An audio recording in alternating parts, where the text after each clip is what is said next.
আপনারা সকলেই মূলত একই জিনিস দিয়ে তৈরি, উদারতা এবং স্বার্থপরতা, সতর্কতা এবং লোভ।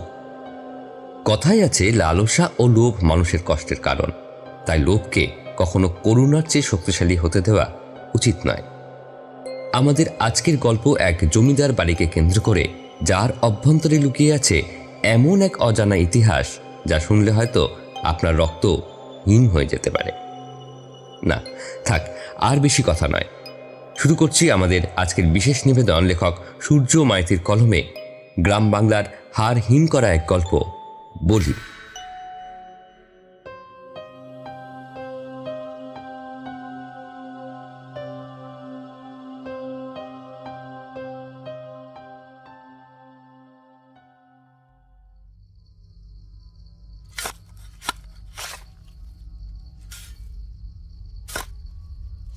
খোঁড় তাড়াতাড়ি খোঁড়।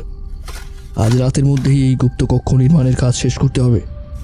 এই জমিদার বাড়ির এক কোণা সম্পদ যেন ডাকাত দল ছুঁতে না পারে। আজ রাতের মধ্যেই সব লুকিয়ে ফেলতে হবে। তাড়াতাড়ি কর। জমিদারের নির্দেশে গুপ্ত কক্ষ নির্মাণের জন্য মাটি খননের কাজ চলছে। এই খননের কাজে নিযুক্ত হয়েছে জনা ৩০ লোক।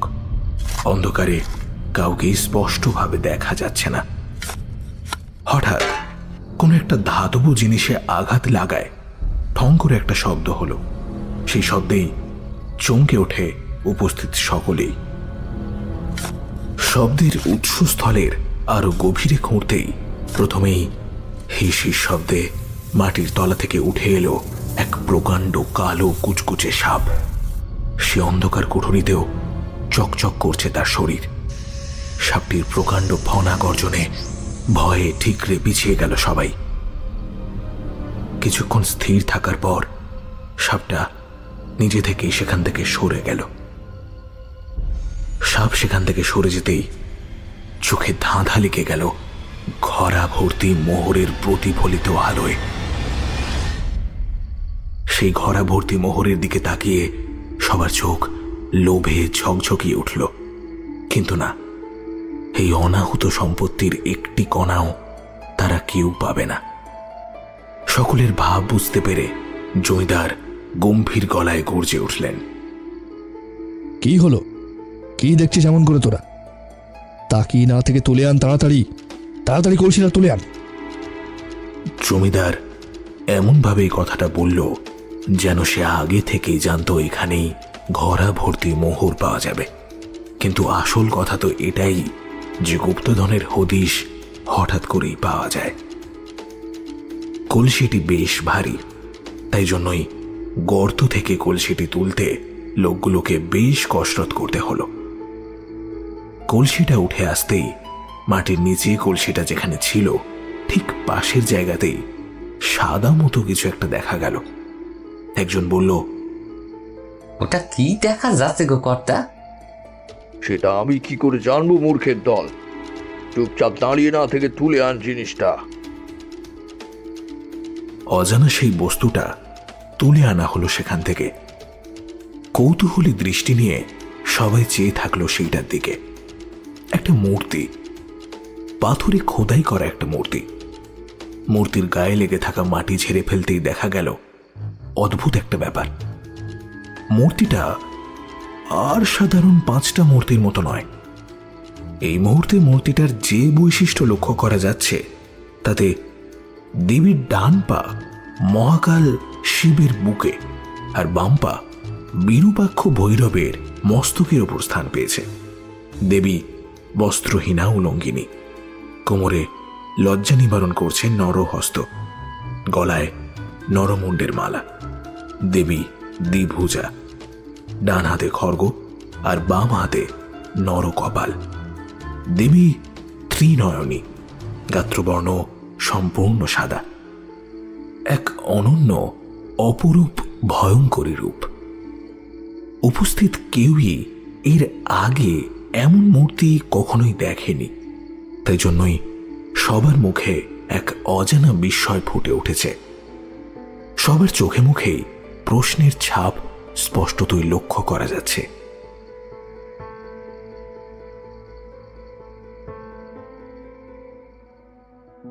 আশ্বিন মাসের শেষের দিক। দুর্গাপুজো সবে সবে শেষ হয়েছে। কোজাগরী লক্ষ্মী পুজোর দিন অন্তরের কাছে একটা চিঠি এসে পৌঁছালো। গ্রামের বাড়ি থেকে দাদু চিঠি পাঠিয়েছেন। চিঠিতে লেখা রয়েছে, প্রিয় দিদি ভাই, অনেকদিন তোমার কোনো খোঁজ খবর নেই। আশা করছি ভালোই আছো। আমাদের কথা আর কি বলবো, আমার আর তোমার ঠাম্মার শরীর এই ভালো এই খারাপ। আমরা আজ আছি, কাল নেই। যাকে সেসব কথা, আসল কথায় আসি। যে কারণে তোমার চিঠিটা লিখছি। তুমি যে জমিদারের বংশের বংশধর তা নিশ্চয়ই জানো। আমার শরীরের ক্রমাগত অবনতির কারণে আমি ঠিক করেছি এই অগাধ সম্পত্তির মালিকানা আমি সবার মধ্যে সমানভাবে ভাগ বাটোয়ারা করে দেব। উকিলের সাথে এই নিয়ে কথাও হয়েছে আমার।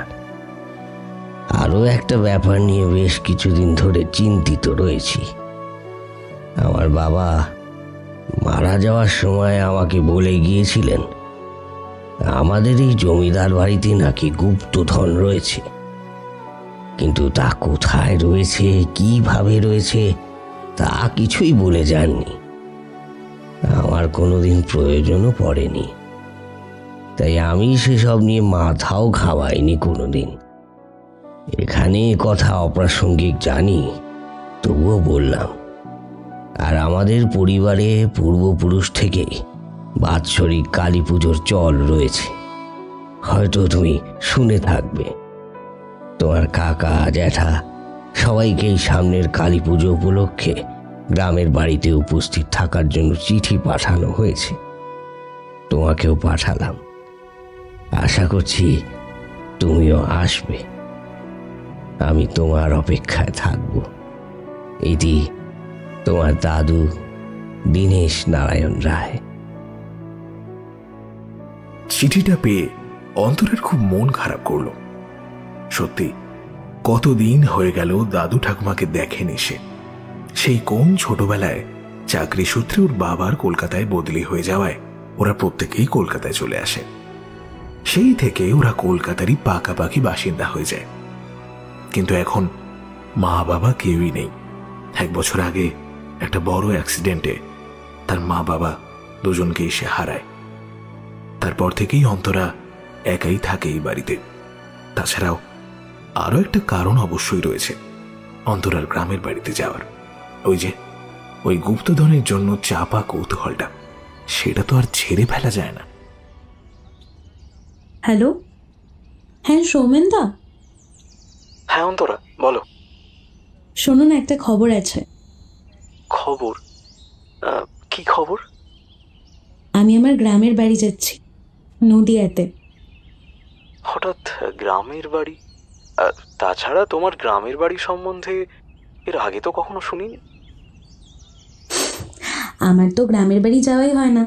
ওখানে দাদু ঠাকুমা থাকে, চাকর বাকররা আছে দেখভাল করার জন্য। আমাদের পূর্বপুরুষ জমিদার ছিল, বুঝলে। খুব বড় করে কালী পুজো হয় আমাদের গ্রামের বাড়িতে, তাই দাদু চিঠি দিয়ে সবাইকে ডেকে পাঠিয়েছেন। ও ঠিক আছে, যাও। কিন্তু কদিনের জন্য যাচ্ছ? না মানে পুজোর ছুটির পর আবার তো কাজে লাগতে হবে। অবশ্য অনেকটাই লেট করে ফেলেছি আমরা। সেটা বলার জন্যই তো তোমাকে ফোন করলাম। তুমি আমার সাথে আমার গ্রামের বাড়ি চলো। আমি কেন? আমি গিয়ে কি করব? আমাদের গ্রামের বাড়িটা অনেক পুরনো এবং অনেক বড়। দাদু চিঠিতে লিখেছেন যে ওই বাড়িতে নাকি গুপ্তধন রয়েছে। আর এটা যদি সত্যি হয় তাহলে 1 ঢিলে 2 পাখি মারা হয়ে যাবে। কি বলো সৌমেনদা? কি বলছো অন্তরা? গুপ্তধন? তাহলে তো যেতেই হচ্ছে। তাহলে তো 1 ঢিলে 2 পাখি নয়, 3 পাখি মারা হয়ে যাবে মনে হচ্ছে। শেষের কথাটা একটু চাপা স্বরেই বলল সৌমেন। কিছু বললে নাকি? না কিছু না। ঠিক আছে, আমি যাব। কবে যাচ্ছ? আজ তো লক্ষ্মী পুজো হয়ে গেল, কালী পুজো তো আর কয়েকদিন বাকি। ভাবছি 2 দিন পরেই বেরিয়ে পড়ব। কি বলো? আচ্ছা, ঠিক আছে। ঠিক আছে সৌমেনদা, তাহলে এখন রাখি। ওকে, বাই। এই বলে অন্তরা কল কাটার আগেই সৌমেন কলটা কেটে দেয়। অন্তরা একটা নাম করা প্যারানর্মাল ইনভেস্টিগেটিং গ্রুপের সদস্য, আর সৌমেন হল ওর সিনিয়র। অন্তরা সৌমেনের আন্ডারেই কাজ করে। সৌমেনের সাথে থেকে অনেক কিছুই শিখেছে সে। ছোটবেলা থেকেই ভূত প্রেত এসব অতিলৌকিক ব্যাপার নিয়ে প্রচন্ড কৌতূহল ছিল অন্তরার। তাই বড় হয়ে এই প্যারানর্মাল ব্যাপারটাকেই সাবজেক্ট হিসাবে বেছে নেয় সে, আর তাতে সে সফলও হয়েছে অনেকটা। এরপর অন্তরা কল করে সুজয়কে। সুজয় আর অন্তরা ওরা দুজনেই দুজনকে ভালোবাসে। ওদের এই সম্পর্কের বয়স এই 4 বছর পূর্ণ হতে চলল। এইচএস পরীক্ষা দিয়ে কলেজে ওঠার পর লম্বা চওড়া ফর্সা শান্তশিষ্ট এবং মিশুকে ছেলেটাকে দেখে প্রথমেই ভালো লেগে গিয়েছিল অন্তরার। তারপর ভালো লাগা থেকেই পরিচয়, পরিচয় থেকে বন্ধুত্ব, তারপর যা যা হয় আর কি। সম্পর্কটা বন্ধুত্ব থেকে প্রেমে পরিবর্তিত হতে খুব বেশি সময় লাগেনি। সুজয় বর্তমানে একটা আইটি কোম্পানিতে উঁচু পোস্টে চাকরি করে। অবশ্য প্রথম থেকেই অন্তরা ও সুজয় দুজনেরই ইতিহাস বিষয়টা ভীষণই পছন্দের ছিল। কিন্তু হঠাৎই বাবা হার্ট অ্যাটাকে মারা যাওয়ায় সংসারের হাল ধরতে সুজয়কে চাকরিটা নিতেই হয়েছে। কিন্তু অন্তরাকে সে কখনোই কোনো কাজে বাধা দেয়নি, সব সময় তাকে সমস্ত কাজে উৎসাহ জুগিয়েছে। দিনের বেশিরভাগ সময়তেই সে ব্যস্ত থাকে নিজের কাজ নিয়ে। কোনোদিন একবার দুবার কথা হয়, আবার কোনোদিন হয়তো হয়ই না। সবটাই মানিয়ে নেওয়ার ব্যাপার আর কি। যেখানে ভালোবাসাটা গভীর সেখানে রোজ কথা হোক বা না হোক কি আসে যায় তাতে। সুজয়ের ফোনটা কয়েকবার রিং হতেই কেটে গেল। অন্তরা খানিকটা বিরক্তই হলো। সবসময় কি এত কাজ করে কি জানি, ফোনটা একবার ধরল না পর্যন্ত। অন্তরের এ সমস্ত ভাবনার মধ্যেই ওর ফোনটা আবারও বেজে উঠল। সুজয় কল ব্যাক করেছে। অন্তরা কল রিসিভ করে খানিকক্ষণ চুপ করে রইল। হ্যালো, হ্যাঁ অন্তরা, বলো। আরে আসলে একটু কাজ করছিলাম আর ফোনটা সাইলেন্সে ছিল, তাই শুনতে পাইনি। কি হলো? হ্যালো, শুনতে পাচ্ছ? হ্যালো হ্যালো অন্তরা, শুনতে পাচ্ছ? তার এই নেটওয়ার্কটা এত বাজে না। নেটওয়ার্কের সমস্যা ভেবে কলটা কেটে দেয় সুজয়। আবার কল ব্যাক করে সে। কলটা রিসিভ করে এবারে অন্তরাই প্রথমে কথা বলে। হ্যালো, কি হলো? তুই কলটা কাটলি কেন? খুব তেল বেড়েছে তোর, তাই না? সব তেল আমি নিকড়ে নেবো এবার। তুই তোকারি শুনে সুজয় এতক্ষণে বুঝেই গেছে অপর দিকের তাপমাত্রা অনেকটাই বেশি এখন। আরে আরে আমি কি করলাম? আরে সব তুই কি কথা বলছিস? নিখড়ে নেব মানে? সে যখন নিগড়াবো তখন বুঝবি। এখন ফোনটা ধরছিলি না কেন বল? আরে ওই তো বললাম ফোনটা সাইলেন্সে ছিল, কাজ করছিলাম তাই শুনতে পাইনি। নিকুচি করেছে তোর কাজ। কি এমন কাজ সারাদিন যে একটু কথা বলা যায় না? এই শোন না, রাগ করো না প্লিজ। আর এবার থেকে ফোন ধরবো, কথা দিলাম, প্রমিস। এবার তুই থেকে তুমিতে ফেরো প্লিজ। অন্তরা ফোনের এবার থেকে মুচকি মুচকি হাসতে লাগলো। তারপরেই আবারও খানিকটা সিরিয়াস হয়ে গিয়ে তারপরেই বলল, ঠিক আছে ঠিক আছে, এবার শোনো যে কথাটা বলবো বলে ফোন করেছিলাম। হ্যাঁ, সেটাই বরঞ্চ বল। আমরা আমাদের গ্রামের বাড়ি যাচ্ছি কিছুদিনের জন্য। তুমি কি আমাদের সঙ্গে যাবে? আমরা মানে আর কে কে যাচ্ছ? দাদু তো সবাইকেই চিঠি পাঠিয়েছে, সবাই যাবে নিশ্চয়ই। আর আমার সাথে আমাদের গ্রুপের সৌমেন্দে যাচ্ছে। আমি চাই তুমিও চলো আমাদের সাথে। তা তুমি কি যাবে? আমি মানে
নির্দিষ্ট দিনে অন্তরা আর সৌমেন হাওড়া থেকে নদিয়ার উদ্দেশ্যে যাত্রা করল।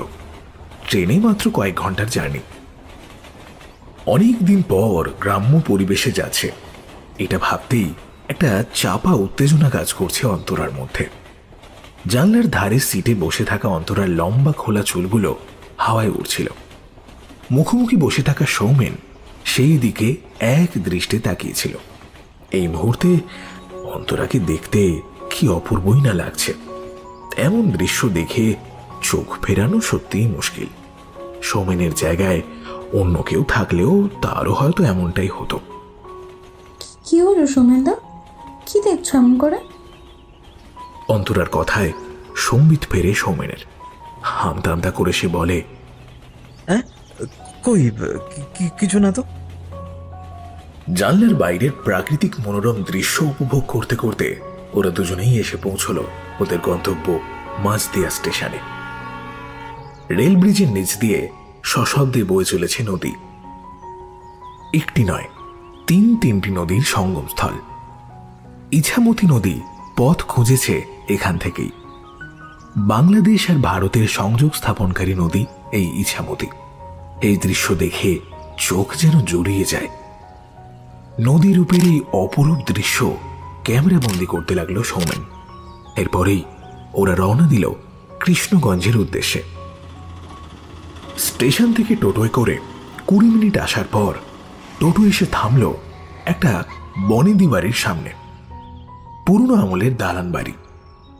টোটো থেকে নেমে বাড়িটাকে ভালো করে দেখে নিচ্ছিল অন্তরা। তার শরীরে কেমন যেন একটা শিহরণ জাগলো। প্রবল এক উত্তেজনা কাজ করছে এখন থেকেই তার মধ্যে। আপনি কি অন্তরা দিদিমণি? চাকর শ্যামলীর কথায় বাস্তবের মাটিতে ফিরে এলো অন্তরা। হ্যাঁ, আমি অন্তরা। আমি আপনাদের ব্যাগগুলো ভেতরে নিয়ে যাচ্ছি। ওরা দুজনেই আর কোনো কথা না বাড়িয়ে ধীরে ধীরে প্রবেশ করলো বাড়ির ভেতর। বাড়ির ভেতরটা দেখে আরো চমকে গেল তারা। বাড়ি তো নয়, যেন রাজপ্রাসাদ। ধবধবে সাদা রঙের বাড়িটা পুজোর আমেজে এখন সেজে উঠেছে। একটা বয়স্ক ভরাট গলা ভেসে এলো হঠাৎ। এসেছো দিদি ভাই, এসেছো। আমার স্থির বিশ্বাস ছিল যে তুমি আসবে। এসো এসো। সিঁড়ি থেকে নামতে নামতেই কথাটা বললেন এই বাড়ির কর্তা, অর্থাৎ অন্তরার দাদু দীনেশ নারায়ণ রায়। অন্তরার সৌমেন দুজনেই এগিয়ে গিয়ে দীনেশ বাবুকে প্রণাম করল। আরে আর থাক থাক থাক, আর প্রণাম করতে হবে না। তারপরেই সৌমেনকে একটু ভালো করে দেখে নিয়ে দীনেশ নারায়ণ বললেন, আচ্ছা দিদি ভাই, এই ছোকরাটা কে বলো তো? ঠিক চিনলাম না তো। ও হ্যাঁ, পরিচয় করে দিই। দাদু, ইনি আমার সিনিয়র সৌমেনদা। সৌমেনদা, ইনি আমার দাদু। সৌমেন হাত জোর করে নমস্কার জানালো। দাদু, আমরা তো বিভিন্ন ভৌতিক অলৌকিক বিষয়ের উপর গবেষণা করি, আর গ্রামে তো এসবের প্রভাব একটু বেশি থাকে, সেই জন্য সৌমেনদাকেও সঙ্গে নিয়ে চলে এলাম। ও তাহলে তো তোমাদের দুজনের জন্য দুটো ঘরের ব্যবস্থা করতে হবে। আমি তো অন্য কিছু ভেবেছিলাম। এই বলে দীনেশবাবু হো হো করে হেসে উঠলেন। মানে? ও না না, তেমন কিছু না, তেমন কিছু না বলেই শ্যামলের উদ্দেশ্যে হাঁক পারলেন তিনি। আরে এই শ্যামলাল, এই দিদি ভাইয়ের ঘরটা একটু দেখিয়ে দে। আচ্ছা, অনেক হয়েছে, তার আগে বলো তো ঠাম্মি কোথায়? শোনো, তোমরা ঘরে গিয়ে জামা কাপড় চেঞ্জ করে হাত মুখ ধুয়ে খাওয়ার টেবিলে এসো। সবার সাথে দেখা হয়ে যাবে ওখানে, কেমন? ঠিক আছে দাদু। এই বলে সামনের সিঁড়ি বেয়ে দোতলায় উঠে গেল তারা।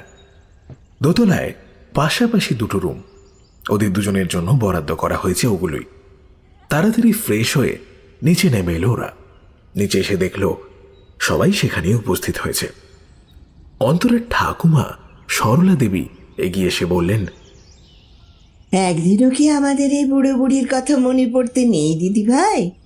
আজ কত বছর পর তোমায় দেখছি। বড় খোকার ফোনে তোমার ছবি দেখেছিলাম বলে তোমাকে চিনতে পারলাম, না হলে তো চিনতেই পারতাম না। সরি ঠাম্মি, রাগ করো না প্লিজ।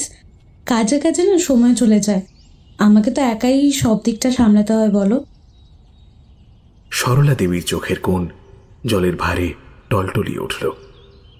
শাড়ির আঁচল দিয়ে চোখের কোণ মুছে নিয়ে তারপরে তিনি বললেন, বুঝি দিদি ভাই, বুঝি, সবটাই বুঝি। এই আমাদেরকেই দেখো না, দুটো বুড়ো বুড়ি একা একা এত বড় বাড়িতে পড়ে আছি, সময় যেন কাটতে চায় না। আরো তো এসব কথা বাদ দাও, এখন এসো, খাবে এসো। আর এই ছেলেটা কে? একে তো ঠিক চিনলাম না। ঠাম্মি, ইনি সৌমেনদা, আমার সিনিয়র। ঠিক আছে ঠিক আছে, খেতে বসো, অনেক বেলা হয়ে গেল। এসো বাবা এসো। কেমন আছো জেঠুমণি? জেঠিমণি কেমন আছে? তোমরা তো আমাকে ভুলেই গেছো। অন্তরার জেঠু অরুণবাবু হাসি হাসি মুখ করে বললেন, তুইও কি খুব মনে রেখেছিস তোর জেঠুমণিকে? আমার তো সবসময় তোমাদের কথা মনে পড়ে, কিন্তু তোমাদের কাছে যেতে পারি না, এটাই হচ্ছে প্রবলেম। ঠিক আছে, বাদ দে সেসব কথা। কেমন আছিস বলতো মা অন্তু? হ্যাঁ জেঠুমণি, ভালোই আছি। অনেক বেলা হয়ে গেল, নে নে নে এবার খেতে বস। আচ্ছা, কাকাইরা আসবে না? হ্যাঁ, অতীশরাও আসবে, ওরা একটু দেরিতে আসবে। ও আচ্ছা, কতদিন পর সবার সাথে দেখা হবে, আমার তো খুব এক্সাইটেড লাগছে। খাবার টেবিলে বসে ওদের চোখ যেন কপালে উঠল। এত এত খাবারের তল খুঁজে পাচ্ছে না ওরা। ভাত, সোনামুগের ডাল, 5 রকম ভাজা, এঁচোড়ের ডালনা, কাতলা মাছের কালিয়া, চাটনি, দই, মিষ্টি ইত্যাদি ইত্যাদি করে গোটা 10-12 পদ তো হবেই। সরলা দেবী বললেন, সব খেতে হবে কিন্তু, আমি কোনো না শুনবো না। সে কি ঠাম্মি, এত কিছু খাওয়া যায় নাকি? না না, আমি এত কিছু খেতে পারবো না। তা বললে তো শুনবো না দিদি ভাই, না খেয়ে খেয়েই তো এমন পাটকাঠির মতো শরীরের হাল হয়েছে। চুপচাপ খেয়ে নাও বলছি। এরপরে আর কোনো কথা বলতে পারলো না অন্তরা। ও বুঝেই গিয়েছে ঠাম্মি না খাইয়ে ছাড়বে না। রান্নাগুলো এতই সুস্বাদু ছিল যে কখনো সবটা খেয়ে নিয়েছে তা বুঝতেই পারেনি। সৌমেনও ততক্ষণে আঙুল চাটতে শুরু করেছে। রীতিমতো ভুড়িভোজ সেরে যে যার ঘরে চলে গেল। দুপুরে খাওয়া দাওয়া করতে এমনিতেই দেরি হয়ে গিয়েছিল, তার উপর ট্রেন জার্নির ক্লান্তিতে চোখটা লেগে এসেছিল অন্তরার।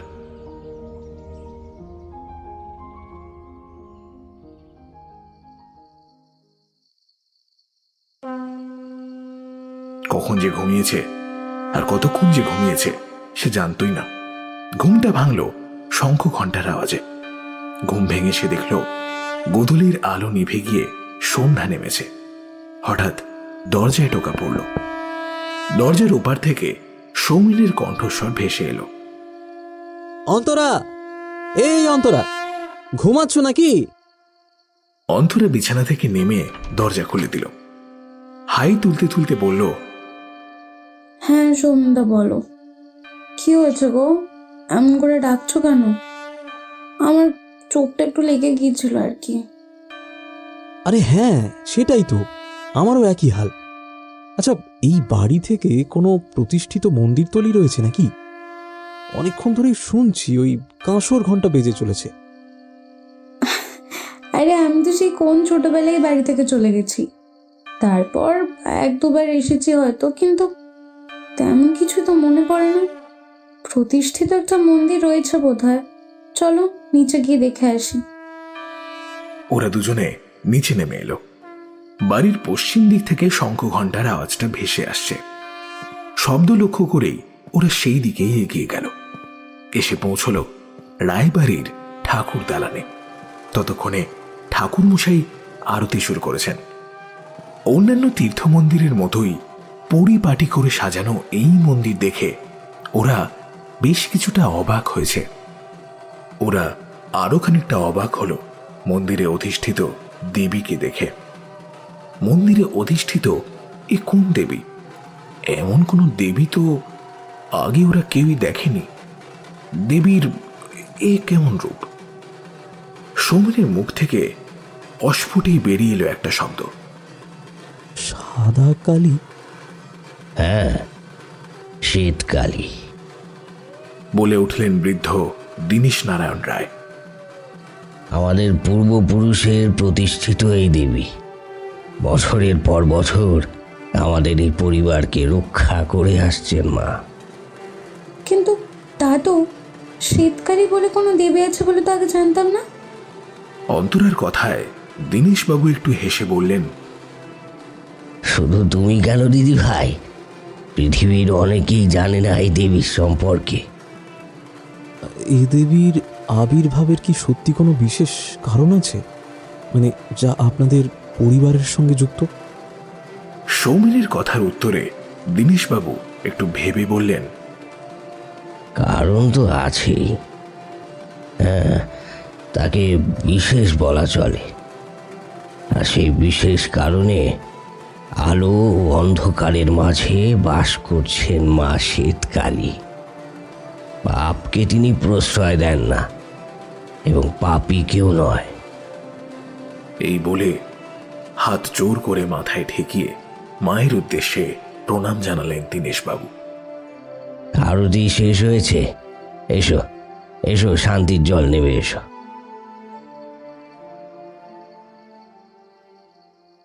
সন্ধ্যা আরতি শেষে প্রসাদ বিতরণের পরে সবাই বাইরের ঘরে এসে বসল। চা সিঙ্গারা সহযোগে সবাই খোশ গল্পে মেতে উঠল। সরলা দেবী বললেন, আচ্ছা দিদি ভাই, অনেক দিন তো হলো, আমার নাচ জামাইকে কবে দেখবো? আমাদের বয়স তো হয়েছে নাকি? আজ এই ব্যামো তো কাল ওই ব্যামো লেগেই আছে। এর মধ্যে যদি ডাক আসে তাহলে আমার নাচ জামাইকে দেখার ইচ্ছেটা তো অপূর্ণ থেকে যাবে নাকি? তুমি একদম চিন্তা করো না মা, তোমার নাচ জামাই রেডি আছে, শুধু তাকে এখানে এনে 4 হাত এক করার অপেক্ষা। কিরে অন্তু, সুজয় আসবে না? ধ্যাত, জেঠুমনি তুমিও না তো যাতা। জেঠু আর ঠাম্মির কথায় লজ্জায় রাঙা হয়ে উঠল অন্তরার ফর্সা মুখ। দীনেশবাবু বললেন, আর দিদি ভাই, এই সুজয় নামের ছোকরাটিকে, হ্যাঁ, আমি কিন্তু আগেই বলে দিচ্ছি, তুমি শুধু আমার, আমি কিন্তু কারোর হাতে তোমাকে তুলে দেব না, বলে দিলাম। তোমার ঠাম্মির বয়স হয়েছে, ওকে দিয়ে আর চলছে না। সবাই মিলে একসাথে হেসে উঠল। সরলা দেবী ছদ্ম রাগ দেখিয়ে বললেন, হ্যাঁ, আমি তো এখন বুড়ি হয়ে গেছি, এখন কচি নাতনি এসেছে তো তাই আমি বুড়ি হয়ে গেছি। দাদাই, এবার কিন্তু খুব খারাপ হয়ে যাচ্ছে। কেন রাগাচ্ছ তুমি ঠাম্মিকে? আর তোমাদের নাচ জামাই আসবে কিনা আমি জানি না। আমি ডেকেছিলাম কিন্তু তিনি কাজে ব্যস্ত। তার কাছের কাজটাই তো সব। আমাকে সময় দেওয়ার মতো সময় তার কাছে আছে নাকি? আহা, অভিমান করতে নেই দিদি ভাই, আমার নাচ জামাই ঠিক আসবে, তুমি দেখে নিও। এসব কথা ছাড়ো তো দাদাই, তুমি বরং শীতকালীর ব্যাপারটা একটু খুলে বলো। সে অনেক কথা দিদি ভাই, পরে একদিন শুনো না হয়। কেন দাদাই, এখনই বলো না, সবাই তো আমরা এখানে উপস্থিত আছি। এই হালকা শীতের সন্ধ্যায় গল্প শুনতে বেশ ভালোই লাগবে। বলো না দাদাই, প্লিজ প্লিজ দাদাই। আচ্ছা আচ্ছা আচ্ছা, হ্যাঁ ঠিক আছে ঠিক আছে। বড় খোকা, ছোট খোকা কবে আসবে কিছু বলেছে? হ্যাঁ বাবা, আমি অতীশকে ফোন করেছিলাম, ওই কাল পরশু করে চলে আসবে নিশ্চয়ই। সে ঠিক আছে।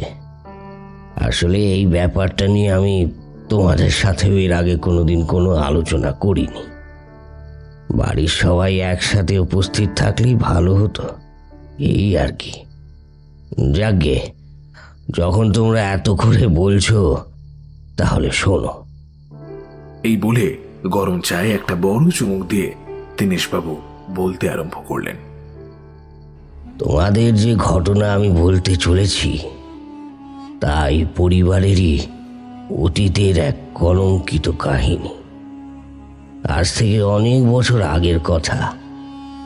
তখন আমার পিতামহ শিবনারায়ণ রাম ছিলেন জমিদার। ধন সম্পত্তির প্রতি ছিল তার বিশেষ নজর। তার দৃষ্টি এড়িয়ে সম্পত্তির কানাকড়িও কেউ এদিক ওদিক করতে পারত না। ধন সম্পত্তির প্রতি তার এই মোহই তাকে অত্যাচারী করে তুলেছিল। ফসল হোক বা না হোক, জমিদারি কর প্রজাদের দিয়ে দিতেই হতো, না হলেই শুরু হতো প্রবল অত্যাচার। তাই তার সময় প্রজাদের দুর্ভোগের শেষ ছিল না। তখন ডাকাতের উপদ্রব ছিল তুঙ্গে। একদিকে ইংরেজ শাসন আর অন্যদিকে ডাকাতদের বারবারন্ত। গৃহস্থ বাড়িতে ডাকাতি করতে আসার আগে ডাকাতরা গৃহস্থদের সাবধান করে একটি চিঠি পাঠাতো। চিঠিতে লেখা থাকতো সাবধান বাণী, আর কবে কখন ডাকাতি করতে আসবে সেটাও লেখা থাকতো। একদিন এমনই একটা চিঠি এসে পৌঁছালো শিবনারায়ণের কাছে। তিনি বিচক্ষণ মানুষ। তার নাকের ডগা দিয়ে তার অর্জিত সম্পত্তি ডাকাতেরা এমনি এমনি লুট করে নিয়ে যাবে তা তিনি সহ্য করবেন কেন? এটা কিছুতেই হতে পারে না। তাই তীক্ষ্ণ বুদ্ধির অধিকারী শিবনারায়ণ রায় একটি ফন্দি আঁটলেন। গুপ্ত কক্ষ নির্মাণ করতে হবে। গুপ্ত কক্ষ? দীনেশবাবুর কথার মাঝেই বলে উঠল সৌমেন। হ্যাঁ, গুপ্ত কক্ষ। আর সেখানেই লুকিয়ে রাখা হবে সমস্ত টাকা পয়সা, মণি মাণিক্য। এমনভাবে লুকোনো হবে যাতে শুধু ডাকাত কেন, ইংরেজরাও কখনো তার সন্ধান না পায়। কিন্তু এই গুপ্ত কক্ষ মাটির উপরে নয়, তৈরি হবে মাটির নিচে। যেমন কথা তেমন কাজ। জনা 30 মজুরকে লাগিয়ে দেওয়া হলো মাটি খননের কাজে। এক রাতের মধ্যেই সম্পূর্ণ করতে হবে এই গুপ্ত কক্ষ নির্মাণের কাজ। বিলম্ব না করে যথাসময়ে কাজ শুরু হলো। মাটি খুঁড়তে খুঁড়তে ধাতব একটা কিছুতে আঘাত হতেই চমকে উঠল সকলে। আর একটা ব্যাপার দেখেও উপস্থিত সকলেই আশ্চর্য হয়ে গেল। নিচ্ছিদ্র অন্ধকারে, যেখানে কয়েকটা মশালের আলো ছাড়া আর তৃতীয় কোনো আলো নেই, সেখানে মাটির তলা থেকে এমন অপূর্ব নীলাভ আলো বিচ্ছুরিত হচ্ছে কিভাবে? মাটি আর একটু আলগা হতেই দেখা গেল একটা কালো কুচকুচে সাপ ফনা বিস্তার করে দাঁড়িয়ে আছে। হ্যাঁ, তার মাথার নীল মণিটাই এতক্ষণ আলো বিচ্ছুরণ করছিল। ভয়ে ছিটকে কয়েক হাত পিছিয়ে এলো সকলে। কিছুক্ষণ পর সাপটি নিজের নিয়মেই ধীরে ধীরে সেখান থেকে সরে গেল। সাপটি সরে যেতেই ঘড়া ভর্তি সোনার মোহরের ঝলকানিতে চোখ ধাঁধিয়ে গেল সবার।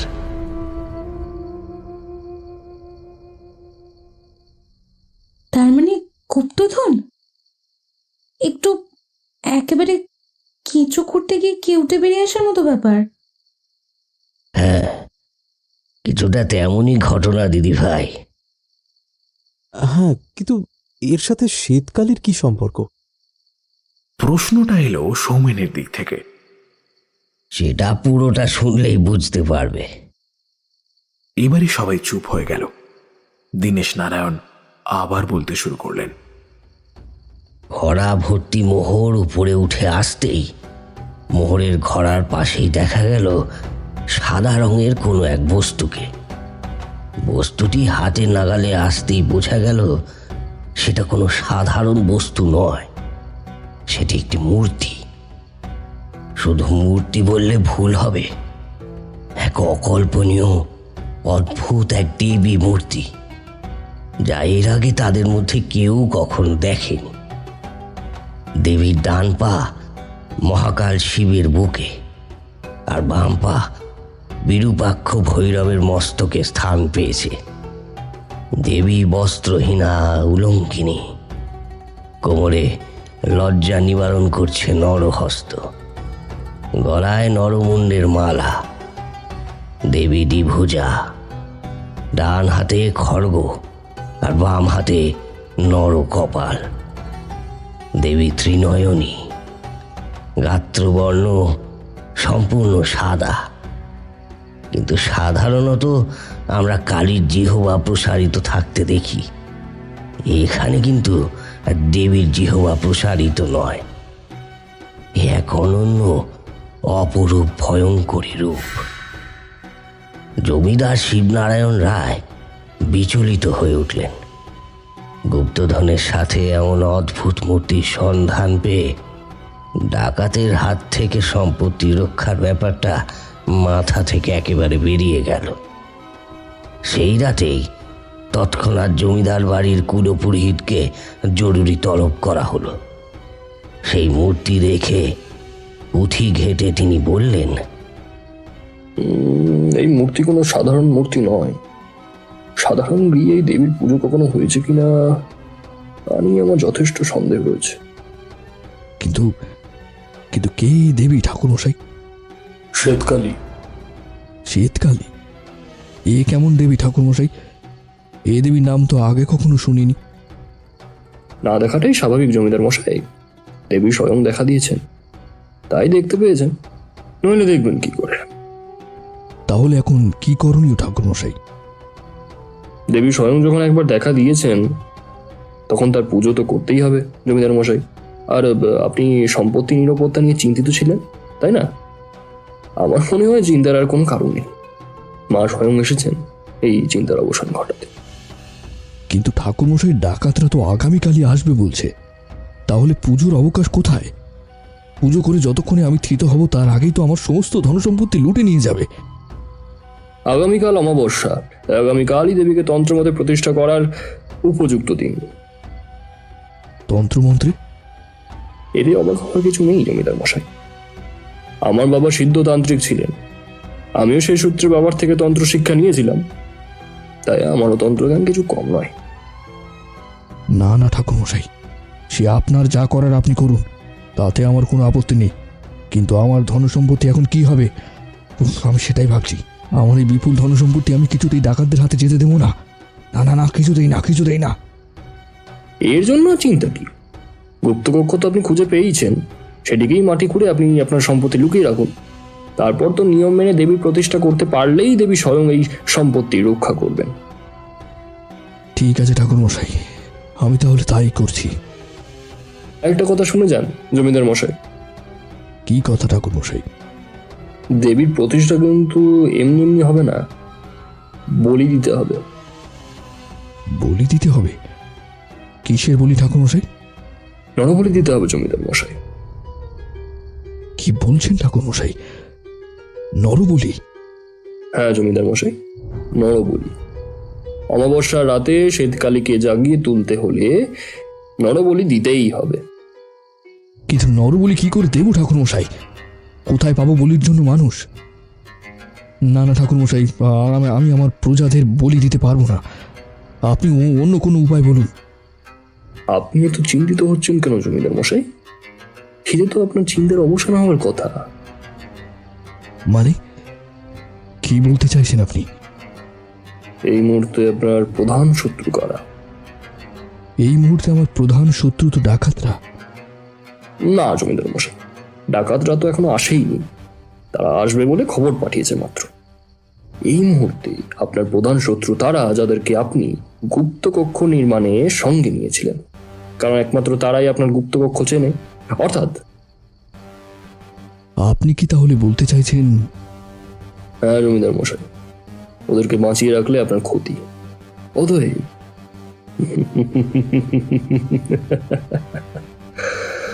আবারও কুটিল হাসি হেসে উঠলেন কুলপুরোহিত। এবার তার সাথে অট্টহাস্য করে উঠলেন স্বয়ং জমিদার শিবনারায়ণ রায়। পরদিন দীপান্বিত অমাবস্যা। ঠাকুর দালানে সাড়ম্বরে সম্পূর্ণ তন্ত্রমতে শীতকালীকে প্রতিষ্ঠা করা হলো।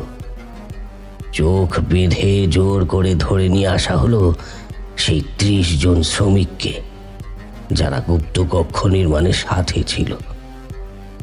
মুখ বেঁধে তাদের মাথা এক এক করে হাড়ি কাটে ঢুকিয়ে দেওয়া হলো। নিঃশব্দে তাদের দেহ নিষ্প্রাণ হতে লাগলো। বাইরের কেউ তার আভাসটুকুও পেল না। ঠাকুর দালান ভেসে গেল 30 জন সরল নিষ্পাপ মানুষের রক্তে।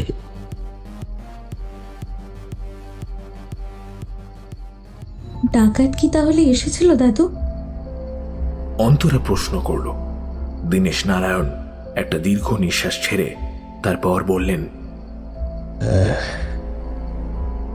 মায়ের বুঝি এমনই ইচ্ছা ছিল যে ডাকাতের ভয়ে জমিদার শিবনারায়ণ রায় সম্পত্তির রক্ষণাবেক্ষণ করতে চাইছিলেন। সেবার সেই ডাকাত দল আর এলো না। হঠাৎ করে ভীষণ ঝড় উঠেছিল সেদিন। আকাশ ভেঙে প্রবল বর্ষণ শুরু হয়েছিল। ঠাকুর দালানের শেষ রক্তবিন্দুটুকু ধুয়ে নিয়ে গিয়েছিল সেই বৃষ্টির জল।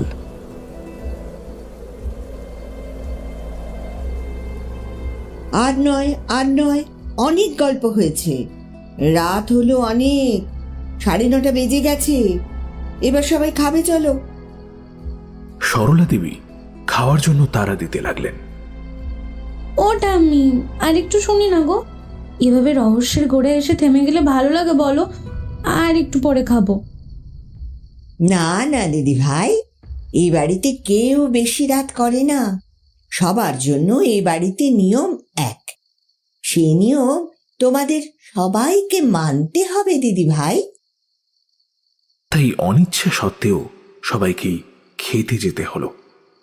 কলকাতায় থাকলে অন্তরা রাত 12টার আগে খায় না হয়তো, কিন্তু এখানে তাড়াতাড়ি খেয়ে নিতে হচ্ছে। ডিনারের মেনুতে রয়েছে বেগুন ভাজা, লুচি, মটর পনির আর আলুর দম, আর শেষ পাতে মিষ্টি। খাওয়া দাওয়া সেরে ওরা সকলেই যে যার নিজেদের ঘরে চলে গেল। ঘরে এসে অন্তরা সুজয়কে কল করলো। যতই ব্যস্ততা থাকুক, দিনের শেষে একবার কথা হওয়াটা জরুরি, নইলে সম্পর্কগুলো কেমন যেন নিজে থেকেই দূরত্ব বাড়িয়ে নেয়। 2 বার রিং হতেই কলটা রিসিভ করলো সুজয়। হ্যালো, বলো সুইটহার্ট। কি ব্যাপার, হঠাৎ বাবুর আজ সুর বদলে গেল যে? মন খুব ভালো বলে মনে হচ্ছে। আরে তুমি তো আমার মন ভালো হবার ওষুধ। তোমার সাথে কথা বলি আমার মন ভালো হয়ে যায়। ও মা, তাই নাকি? এতদিন তো জানতাম না। তাহলে আজকের পর থেকে আর কল করবো না। কেন? কারণ যার মন ভালো করার দরকার হবে সে নিজে কল করবে। আমি কেন কল করতে যাব, তাই না? তুমি আমাকে এভাবে ব্ল্যাকমেল করছো বলো? ব্ল্যাকমেল আমি কোনোদিন কাউকেই করিনি। এই বলছি, শোনো না, একবার ভিডিও কল করো না। এখানে ভিডিও কল করা সম্ভব নয়। এখানে প্রচুর নেটওয়ার্কের সমস্যা। আর খামোখা ভিডিও কলই বা করতে যাব কেন? তুমি এভাবে কেন বলছো? আমার উপর রেগে আসো নাকি? না না, আমি যার তার উপর রাগ করি না গো। যার তার উপর মানে? আমি কি তোমার পর? আমি তো তোমার বর, বলো। পর না হও, আপনও তো নও। এই চুপ করো তো, এসব উল্টো পাল্টা কথা ছাড়ো। এখন বলো, গ্রামের বাড়িতে আজ সারাদিন কেমন কাটালে? হ্যাঁ, খুব ভালো কেটেছে। খুব ভালো পরিবেশ এখানে। সবচেয়ে বড় ব্যাপারটা যেটা ঘটেছে সেটা হলো এই প্রথমবার আমি শীতকালী দেখলাম। শীতকালী? হ্যাঁ গো, আমাদের এই বাড়িতে প্রতিষ্ঠিত দেবী শীতকালী। নামটা কোথাও একটা শুনিয়েছিলাম, কিন্তু কখনো দেখিনি। তোমাকে তো আসতে বললাম, তুমি এলে না। বাদ দাও, এ বিষয়ে আমি আর কথা বাড়াতে চাই না। এই দেখো তুমি আবার রাগ করছো। তোমাকে তো বললাম একটা বড় প্রজেক্টের কাজ চলছে, সেটা শেষ না হওয়া পর্যন্ত আমি কিছুই করতে পারছি না। ঠিক আছে, তুমি তোমার কাজ নিয়ে থাকো। গুড নাইট, রাখছি। ফোনটা কেটে দিল অন্তরা।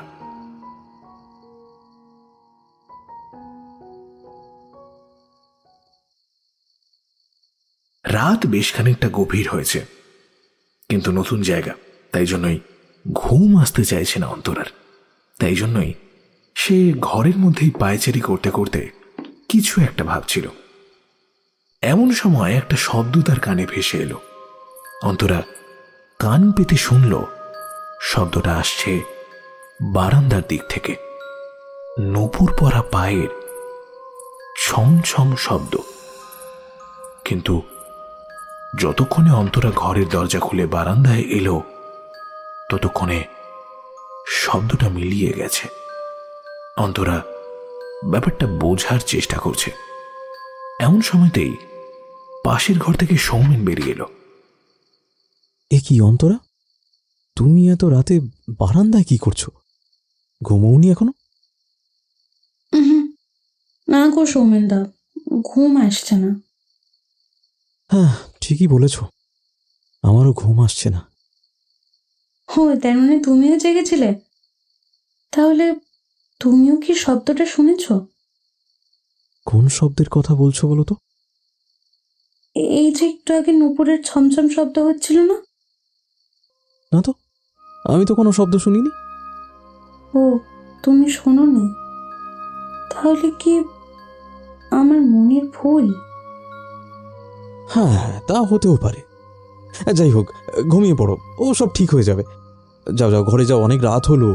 আর হ্যাঁ, আমরা কিন্তু শুধুমাত্র ঘুরতে আসিনি এখানে, সেটা মাথায় আছে তো? সেটা তো আছেই। আমরা কিন্তু কাল সকালেই বেরোবো আশেপাশের তথ্য সংগ্রহ করতে। এখন যাও, গিয়ে ঘুমিয়ে পড়ো।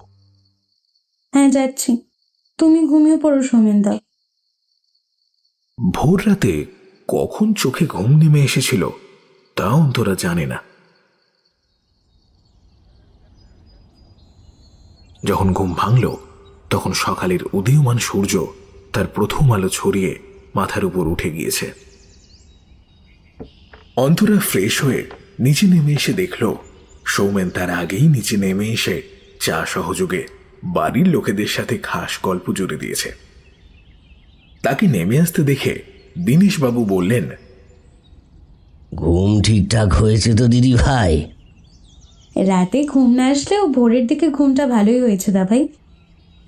কেমন আছিস অন্তু?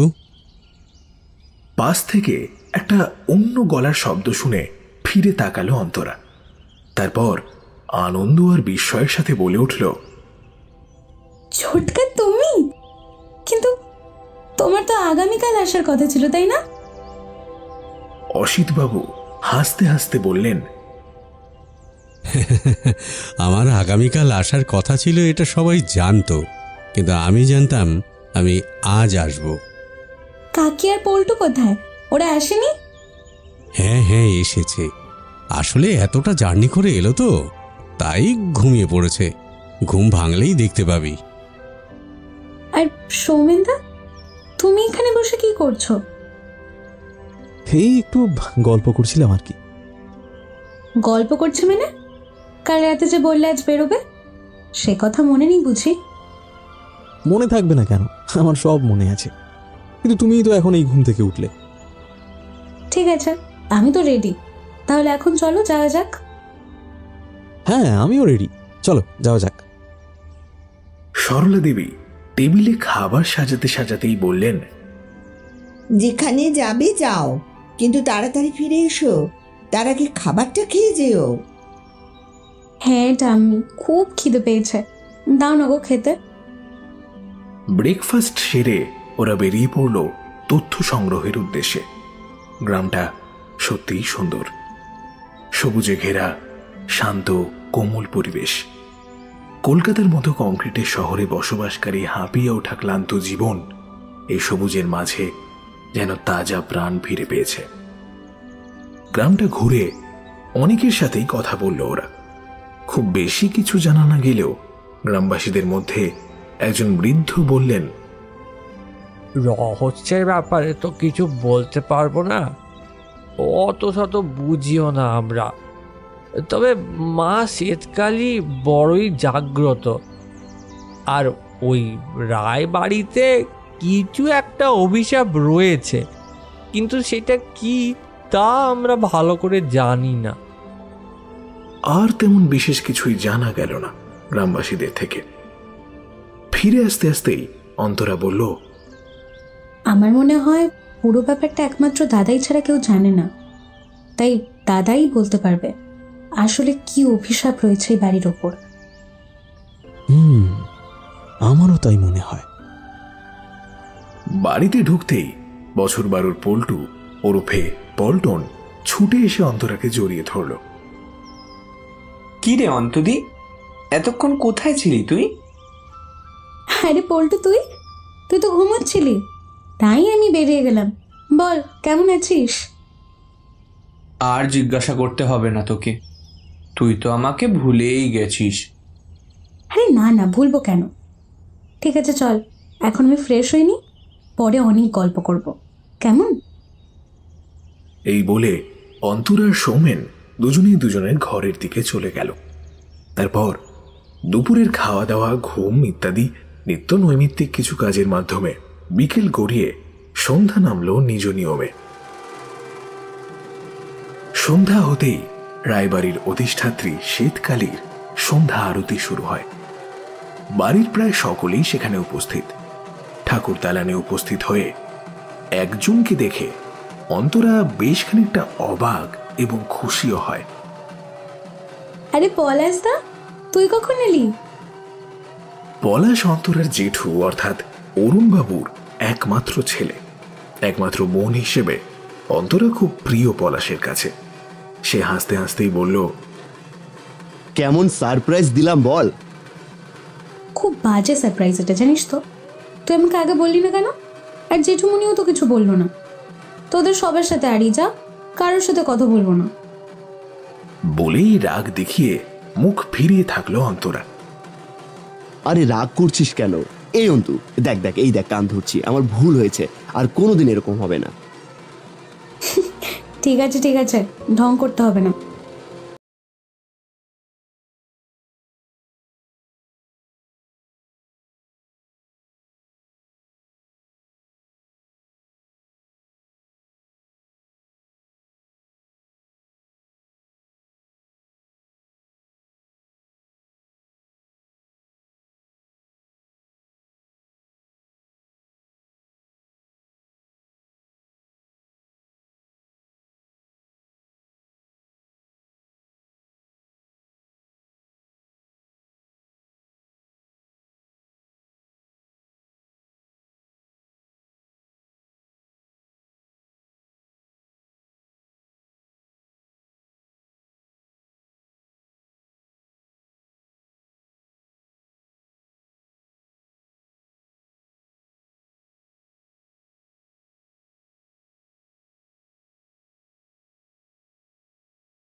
খুনসুটির চোটে বেখেয়ালে প্রসাদের থালাটা হাত থেকে মাটিতে পড়ে যায়। ভারী থালার ধাতব শব্দে সবাই চমকে ওঠে। দীনেশবাবু হন্তদন্ত হয়ে বললেন, কি হলো, কি হলো কমলা? কি সর্বনাশ হয়ে গেল গো, সর্বনাশ হয়ে গেল। অন্তরা আর পলাশ দুজনেই হকচকিয়ে উঠল। অন্তরা বলল, সরি ঠাম্মি, আমাদের ভুল হয়ে গেছে। ভুলটা যারই হোক না কেন দিদি ভাই, ভুলের শাস্তি আমাদের সবাইকে পেতে হবে। এসব তুমি কি বলছো ঠাম্মি? শাস্তি মানে কিসের শাস্তি? তোর সাথে থালা ভুল করে হাত থেকে পড়ে গেছে, এর জন্য আবার শাস্তি কিসের? প্রসাদের থালা হাত থেকে পড়ে যাওয়া ভালো লক্ষণ নয় দাদু ভাই। কিছু একটা অঘটন ঘটতে চলেছে এই বাড়িতে। দীনেশবাবুও ব্যাপারটা নিয়ে চিন্তিত থাকলেও এই মুহূর্তে ব্যাপারটাকে সামলাতে তিনি বললেন, কিচ্ছু হবে না সরলা, কিচ্ছু হবে না, শান্ত হও তোমরা। শান্ত হও। মা শ্বেতকালী আছেন, তিনি আমাদের রক্ষা করবেন। যাও যাও, এবার সবাই বাড়ির ভেতরে যাও যাও। দীনেশবাবুর কথা মতো একে একে সবাই বাড়ির ভেতর চলে গেল। কমলা দেবী খানিকক্ষণ করুণ দৃষ্টিতে শ্বেতকালীর মুখের দিকে তাকিয়ে মনে মনে বলে উঠলেন, রক্ষা করো মা, রক্ষা করো। জয় মা, জয় মা শ্বেতকালীর জয়।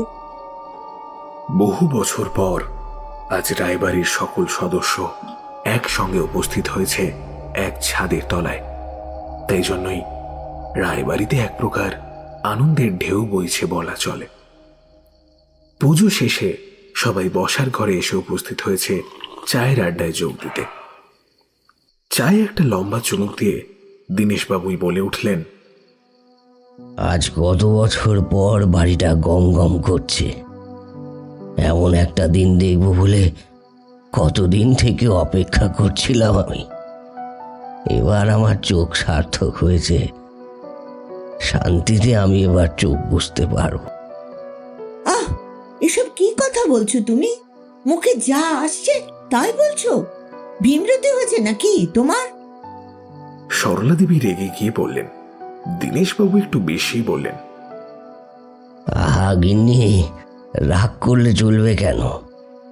দেখো দেখো, বয়স তো হয়েছে, যেতে তো একদিন না একদিন হবেই, তাই না? সেটাই বলছিলাম আর কি। তুমি বাজে কথা ছাড়ো তো। আজ আমার সংসারটা পূর্ণ হলো, এই দেখেই আমার চোখ সার্থক। অরুণবাবু বললেন, না না মা, এখনো পূর্ণ হয়নি। পূর্ণ হয়নি বলছিস? কেউ বাকি থেকে গেল নাকি বড় খোকা? তোমার একমাত্র নাতজামাই সুজয়কেই তো এখনো দেখলে না মা। তাই তো রে বড় খোকা, ঠিকই বলেছিস, আমি তো ভুলেই গিয়েছিলাম। ও দিদি ভাই, এবার তাকে ডাকো একবার দেখি, দেখে চোখ সার্থক করি। কি রাজপুত্তুর যে আমার একমাত্র দিদি ভাইয়ের মন জয় করেছে। সবাই একসাথে হেসে উঠল। লজ্জায় লাল হয়ে গেল অন্তরার মুখ। সে শুধুমাত্র বলল, ধ্যাৎ, তোমাদের শুধু বাজে কথা। তা বললে কেন হবে দিদি ভাই? দাদাই, তুমিও শুরু করলে আবার? এবার সবাই একটু চুপ করো। দাদাই গতকাল যে ঘটনাটা বলতে বলতে আর বললে না, সেটা আবার বলো তো দেখি। 30 জনকে তো বলে দিলেন শিবনারায়ণ, কিন্তু তারপরে কি হলো? একটা দীর্ঘশ্বাস ফেলে দীনেশবাবু বললেন, তুমি তাহলে পুরোটা শুনেই ছাড়বে, তাই তো? ঠিক আছে, তবে শোনো। চায়ের কাপে শেষ চুমুকটা দিয়ে দীনেশবাবু বলতে আরম্ভ করলেন, বলি দিয়ে ডাকাত ঠেকিয়ে জমিদার শিবনারায়ণ রায়ের দম্ভ আরো বেড়ে গেল। দম্ভের সাথে সাথে সম্পত্তি রক্ষার তাগিদ বেড়ে গেল বহু গুণ। সেদিন বৃষ্টির জলে বলির সব লোক তো ধুয়ে গেল, তাই সুরক্ষা কবচের কোনো ব্যবস্থাই করতে পারলাম না। আবারও নরবলির ব্যবস্থা করতে হবে জমিদার মশাই। কি বলছেন ঠাকুর মশাই? আবার নরবলি দিতে হবে? কিন্তু এখন বলি পাবো কোথায়? কুটিল হাসি হেসে পুরোহিত বললেন,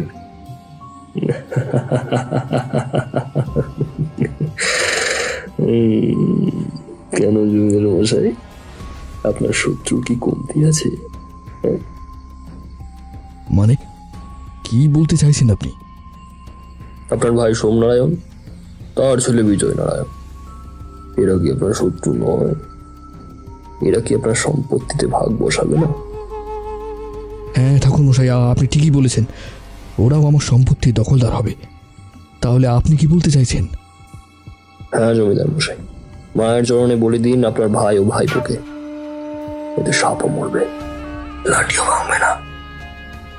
তবে বলি যদি দিতে হয় 3টি, পরবর্তী অমাবস্যার 2 দিন আগে থেকে অমাবস্যার দিন পর্যন্ত 3 রাতে 3টি বলি দিতে হবে। প্রস্তুত হন। জমিদার শিবনারায়ণের মুখে ফুটে উঠল একটা কুটিল হাসি। নিশ্চিন্ত হওয়ার দিন আসতে চলেছে তার। আনন্দ তো হবেই। নির্দিষ্ট দিনে বিশেষ পুজোর আয়োজন করা হলো। সেই দিন সকালে শিবনারায়ণ সোমনারায়ণকে একটি বিশেষ কাজে বাড়ির একটু দূরে পাঠিয়ে দিলেন। কিন্তু রাত হতেই নির্দিষ্ট সময় নির্বাচিত বলিকে লেঠেল দিয়ে চোখ মুখ বেঁধে নিয়ে আসা হলো ঠাকুর দালানে। তারপর তার মুখের বাঁধন খুলে দিয়ে শিবনারায়ণ জিজ্ঞাসা করলেন, শেষবারের মতো বল, কি বলতে চাস? এরপর তো আর কিছু সুযোগ পাবি না। হাঁপ ছেড়ে অবাক হয়ে সোমনারায়ণ বলল, এ তুই কি করতে চলেছিস দাদা? আমি তো তোর ভাই। তুই আমাকে বলি দিবি বলে নিয়ে এসেছিস? কেন দাদা, কেন? কারণ তুই বেঁচে থাকলে আমার সম্পত্তির ভাগিদার হবি। তাই তোকে কি করে বাঁচিয়ে রাখি বল? হ্যাঁ, কি করে বাঁচিয়ে রাখি তোকে? তাছাড়া তুই আমার একমাত্র ভাই। তুই যাতে মায়ের চরণ পাস সেটা দেখা তো আমারই কর্তব্য, তাই না? সেই কারণে এত কিছু করা। তুই একদম চিন্তা করিস না ভাই, তোর বউ ছেলে মেয়ে মায়ের চরণে যাবে। তোরা একসাথে খুব সুখী হবি, খুব সুখী হবি। শয়তান, তোর মতো শয়তান যে আমার দাদা, এটা ভাবতেই আমার ঘেন্না হচ্ছে। বলি একটা থুতু ছিটিয়ে দিল শিবনারায়ণের মুখ লক্ষ্য করে। ওদিক থেকেও সপাটে একটা চর এসে পড়ল সোমনারায়ণের গালে। দাঁতে দাঁত চেপে শিবনারায়ণ বলল, এ আমার রাজত্ব, আমার রাজত্বে আমার কথাই শেষ কথা। আমার রাজত্বে আমি কাউকে ভাগ দেব না। আমার একমাত্র ছোট ভাই, যা ভাই যা, মায়ের চরণে শান্তি নিবি যা। এই তোরা দাঁড়িয়ে দেখছিস কি? ওর মুখ বেঁধে মাথাটা গলিয়ে দে, দেরি করিস না। নির্দেশ পেয়ে লিটলরা জোর করে সোমনারায়ণের মাথাটা হাড়ি কাটে বসিয়ে দিল। চকচকে ভারী তীক্ষ্ণ খড়গোটা নিঃশব্দে নেমে এলো সোমনারায়ণের মাথা লক্ষ্য করে। হয়তো একটা তীব্র আর্তনাদ গলার মধ্যে চেপেই শেষ নিঃশ্বাস ত্যাগ করল সে। কুলপুরোহিত আর জমিদার শিবনারায়ণের মুখে ফুটে উঠল এক কুটিল হাসি। সকাল হতেই আবার সব স্বাভাবিক। বাড়ির কেউ জানতেও পারল না যে কি অঘটনটাই না ঘটে গিয়েছে গত রাতে। দ্বিতীয় দিন রাত্রে সোমনারায়ণের 12 বছর বয়সী একমাত্র পুত্র সুরেশকে ভুলিয়ে ভালিয়ে নিয়ে আসা হলো ঠাকুর দালানে। ভয়ে ভয়ে সুরেশ বলল, এখানে আমাকে কেন আনা হয়েছে জেঠুন? আমার খুব ভয় করছে জেঠুন, আমি মায়ের কাছে যাব। এই বলেই সুরেশ দৌড়ে পালিয়ে যেতে যাচ্ছিল। খপ করে সুরেশের হাতটা ধরে ফেললেন শিবনারায়ণ। কোথায় যাচ্ছ সোনা? আমি মায়ের কাছে যাব জেঠুন। হ্যাঁ, মায়ের কাছে তো যাব। মায়ের কাছে যাব বলেই তো তোমাকে এখানে নিয়ে এসেছি বাবা। ওই যে দেখো, জননী মা দাঁড়িয়ে আছেন, ওনার কাছেই তো পাঠাবো তোমাকে। না জেঠুন, আমি আমার মায়ের কাছে যাব। এরকম বলতে নেই বাবা, মা যে কষ্ট পাবেন। বলতে বলতেই সুরেশকে কোলে তুলে নিল শিবনারায়ণ। ধীরে ধীরে এগিয়ে গেল সিঁদুর মাখানো চকচকে হাড়ি কাঠের দিকে। এক হাত দিয়ে মুখটা চেপে ধরে সুরেশের মাথাটা গলিয়ে দিল হাড়ি কাঠের মধ্যে। সময়ের নির্মমতায় ওইটুকু শিশুও রেহাই পেল না এদের হাত থেকে।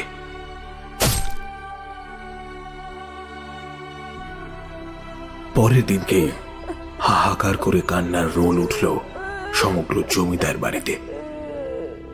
সোমনারায়ণের স্ত্রী আর সুরেশের মা নলিনী কেঁদে কেটে বারবার মূর্ছা যাচ্ছে।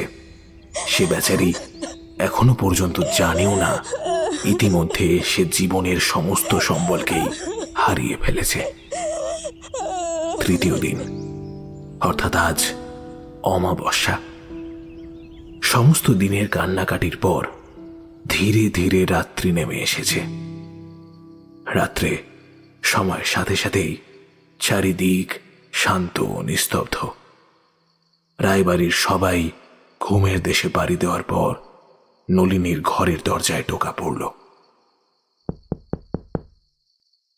কে? আমি তোমার ভাসুর ঠাকুর বৌমা। দরজা খোলো, দরজা খোলো বৌমা। দরজা খুলে দিল নলিনী। যথারীতি মদ্যপ অবস্থায় ঘরে ঢুকে এলো জমিদার শিবনারায়ণ। ঘরে ঢুকেই ঘরের দরজা বন্ধ করে দিলেন তিনি। সর্বহারা আলু থালু শরীরটার দিকে তাকিয়ে লোভ সামলাতে পারলেন না শিবনারায়ণ। কামনা পুরনো লোলুপ দৃষ্টিতে তিনি তাকিয়েই রইলেন নলিনীর দিকে চেয়ে। নলিনী ভাসুরের দৃষ্টি লক্ষ্য করে লজ্জা পেয়ে এক পা করে পিছিয়ে আসতে লাগলো।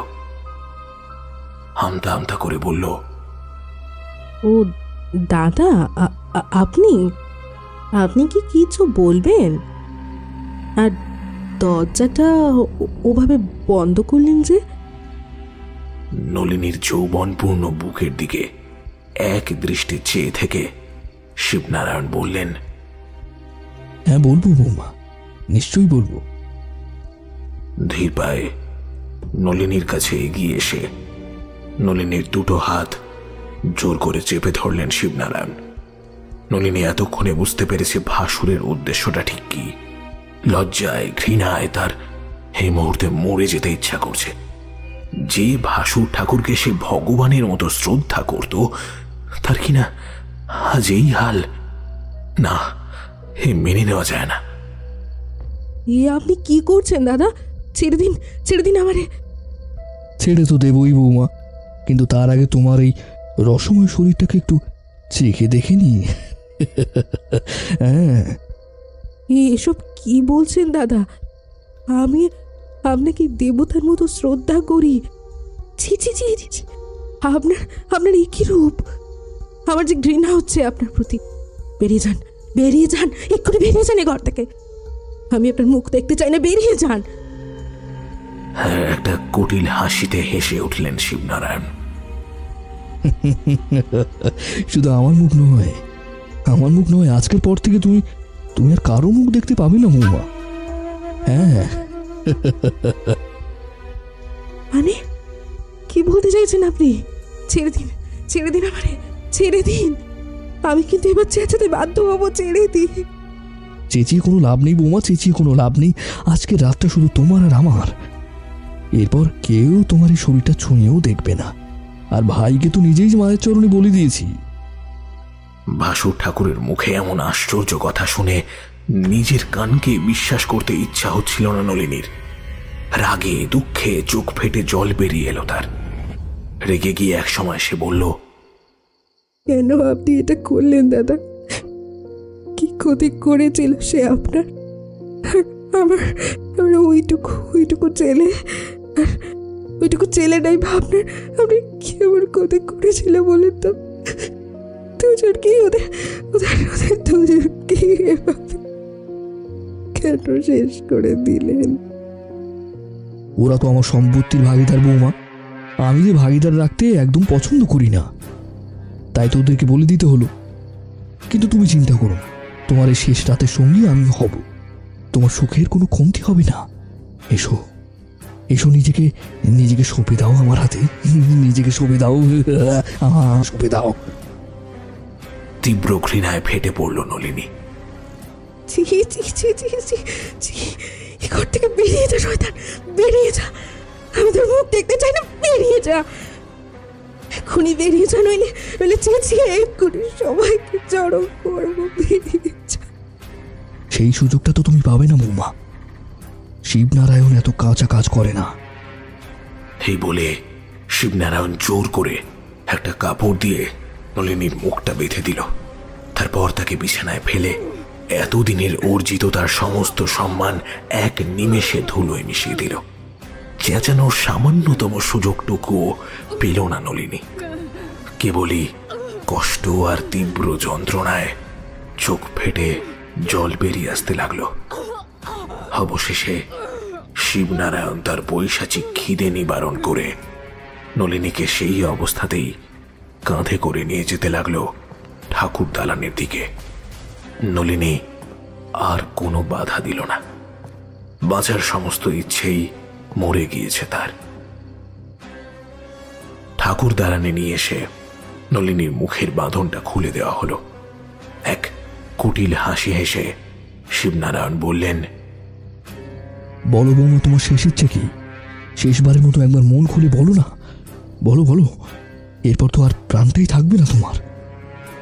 নলিনী জ্বলন্ত চোখে একবার তাকালো শিবনারায়ণ আর কুলপুরোহিতের দিকে, তারপরেই দেবী মূর্তির দিকে তীক্ষ্ণ দৃষ্টি হেনে হাত জোর করে মাথায় ঠেকাল সে।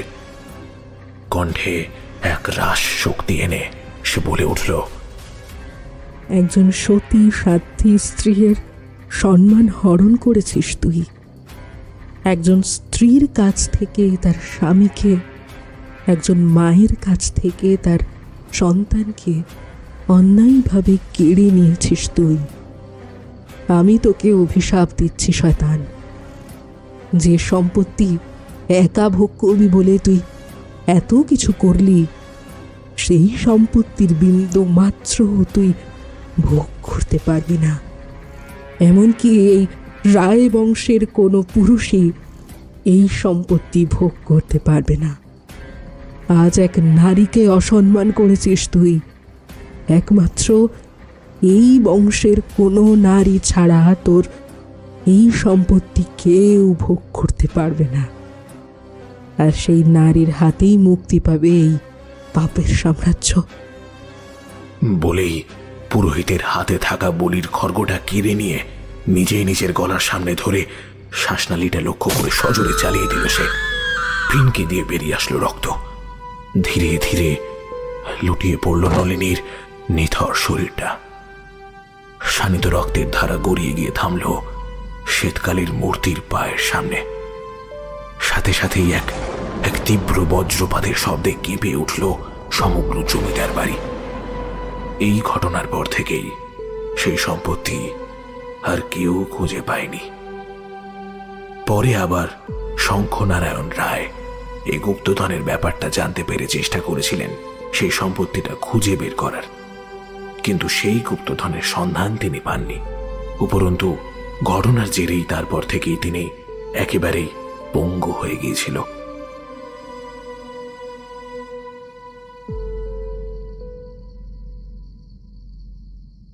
তো এই ছিল ঘটনা।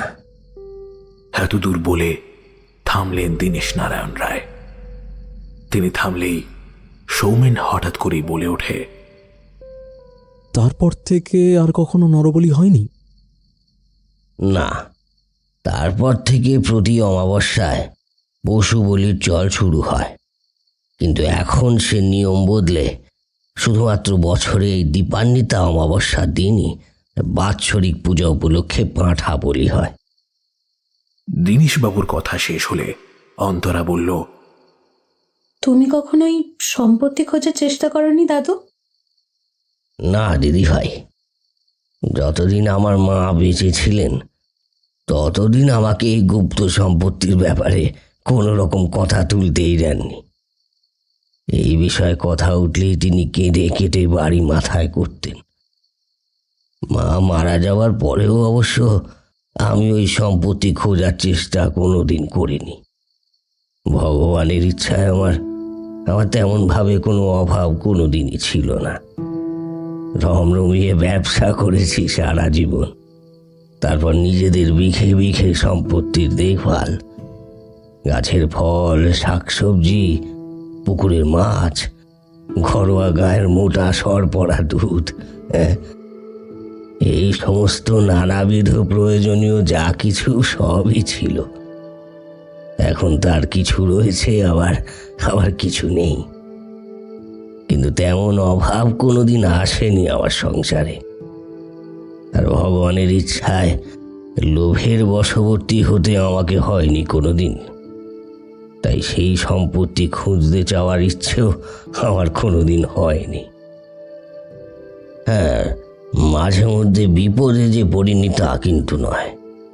বিপদে পড়েছি, ব্যবসায় লোকসান হয়েছে, তখন মা শ্বেতকালীকে স্মরণ করেছি। মা শ্বেতকালীর কৃপায় সমস্ত বিপদ থেকে বেরিয়ে আসতে পেরেছি। আজ পর্যন্ত মা আমাকে নিরাশ করেননি। জয় মা। জয় মা। এই বলে জোর হাত কপালে ঠেকিয়ে তিনি শীতকালের উদ্দেশ্যে প্রণাম জানালেন। বাকিরাও ভক্তি ভরে মায়ের নামে জোর হাত করে মাথায় ঠেকালো। এই কামনা বা লোভ বড় ভয়ঙ্কর, বুঝলে? এই লোভের বশবর্তী হয়ে মানুষ কত কিছু হারিয়ে ফেলে। এই লোভের জন্যই তো ভাই ভাইকে খুন করছে, বন্ধু বন্ধুকে খুন করছে, প্রেমিক প্রেমিকাকে খুন করছে, আবার প্রেমিকা প্রেমিককেও। আরো কত কিছুই তো ঘটছে শুনছি। রোজ রোজ খবরের কাগজে এই খবর নয়তো সেই খবর। না না, অনেক গল্প হয়েছে, আর গল্প করতে হবে না। রাত হলো, এবার খেতে চলো সবাই। এমনিতেই আজ আমার মন মেজাজ ভালো নেই। ওইভাবে হাত থেকে প্রসাদের থালাটা পড়ে গেল। শেষের কথাগুলো বেশ খানিকটা চিন্তিতভাবেই বলে উঠলেন সরলা দেবী। ওহ গিন্নি, তুমি আবার শুরু করলে? আরে এত চিন্তা করো না, মা শীতকালী তো আছেন রে বাবা, তিনি ঠিকই রক্ষা করবেন। তাই যেন হয়। মা গো মা, রক্ষা করো মা গো। এরপরেই সবাই খাওয়া দাওয়া করে যে যার ঘরে চলে গেল। মাঝরাতে গভীর নিদ্রায় অন্তরার চোখে ভেসে উঠল কিছু ছায়া দৃশ্য। সে দেখল সেই ঠাকুর দালান, শীতকালীন মূর্তি, হাড়িকাঠ, রক্তমাখা খড়গ। সেই হাড়িকাঠে নরবলি দেওয়ার প্রস্তুতি চলছে। ধরফড়িয়ে ঘুম থেকে উঠে পড়ে বিছানায় বসে উঠল অন্তরা। কার্তিক মাসের শীতের রাতেও ঘামে চকচক করছে অন্তরার সমগ্র শরীর। স্বপ্নটা দেখে ভীষণই ভয় পেয়েছে সে, সেটা সহজেই বোঝা যায়। ঘুম ভাঙতেই সে গত রাতের মতোই আবার শুনতে পেল সেই সেই নূপুরের ধ্বনি। তার বুকের মধ্যেই ভয়টা আরো বহু গুণ বেড়ে গেল। না, আজ আর সাহস হলো না বাইরে গিয়ে ঘটনাটা দেখার। রাতে ঘুম ঠিক মতো না হলেও ভোরের দিকে চোখটা লেগে এলো তার।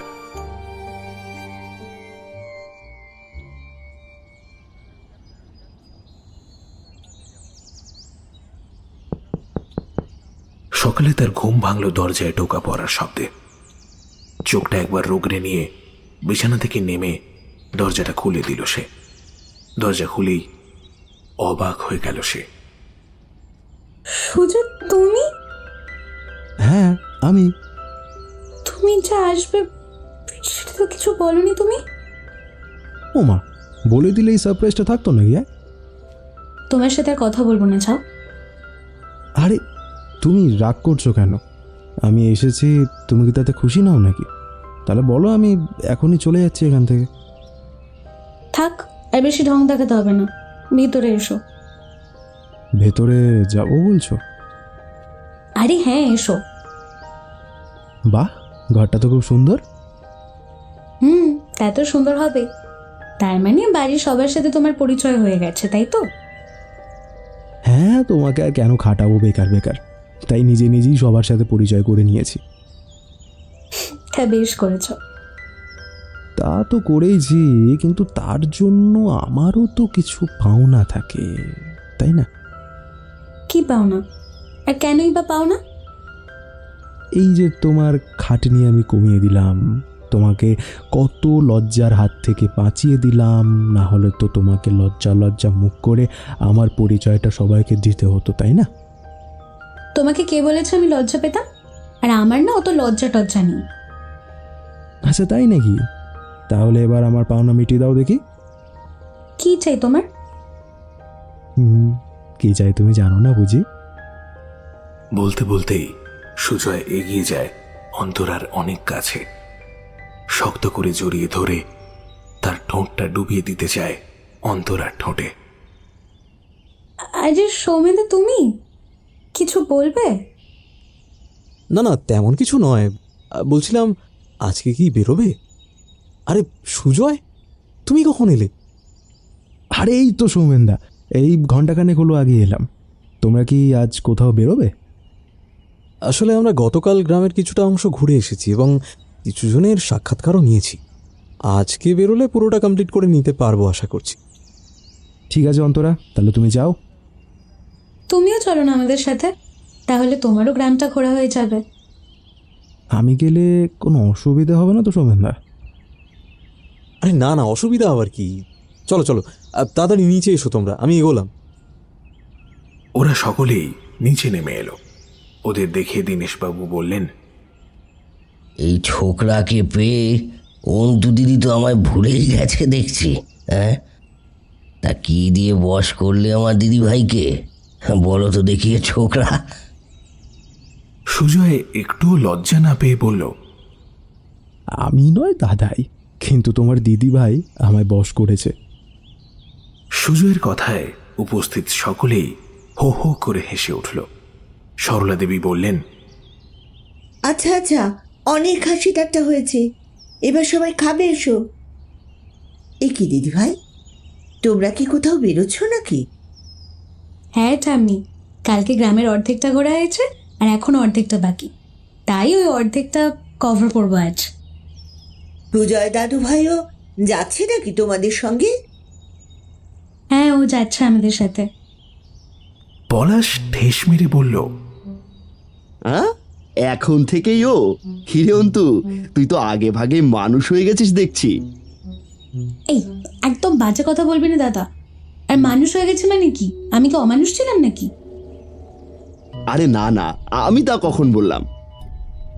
সরলা দেবী ওদেরকে থামিয়ে দিয়ে বললেন, চুপ চুপ, আর ঝগড়া নয়, সবাই খেতে বসো এবার। ব্রেকফাস্ট সেরে নিয়ে ওরা বেরিয়ে পড়ল গ্রাম ভ্রমণের উদ্দেশ্যে। এমন শান্ত মনোরম একটা পরিবেশে ঘুরে ওদের মন বেশ ফুরফুরে হয়ে উঠেছে। সুজয় অন্তরাকে বলল, থ্যাংক ইউ। হঠাৎ কি জন্য? এই যে এত সুন্দর গ্রাম্য পরিবেশে আমাকে নিয়ে আসার জন্য। শহরে তো প্রাণ হাঁপিয়ে ওঠে একেবারে। তা অবশ্য ঠিক কথাই বলেছ। গ্রামের মানুষগুলো বেশ ভালো, কত সরল, তাই না? সেই জন্যই তো সহজ সরল প্রশ্নের সহজ সরল উত্তর দিতে পারে তারা। এরপর ওরা রায়বাড়িতে ফিরে এলো। এভাবেই কোনো রকমে বিকেলটা কাটল।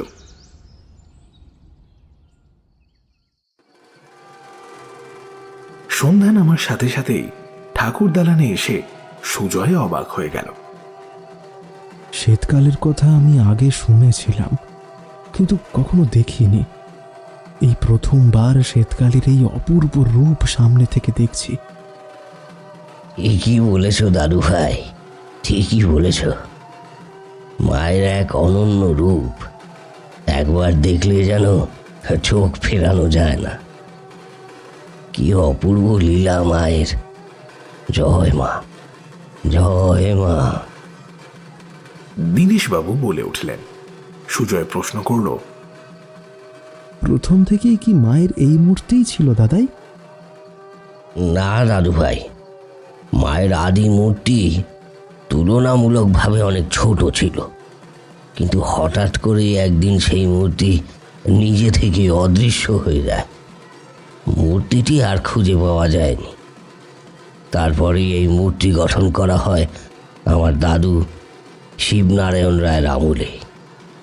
ধারণা করা হয় মায়ের আদি সেই মূর্তি এখনো এ বাড়ির ধন সম্পদ পাহারা দিচ্ছে।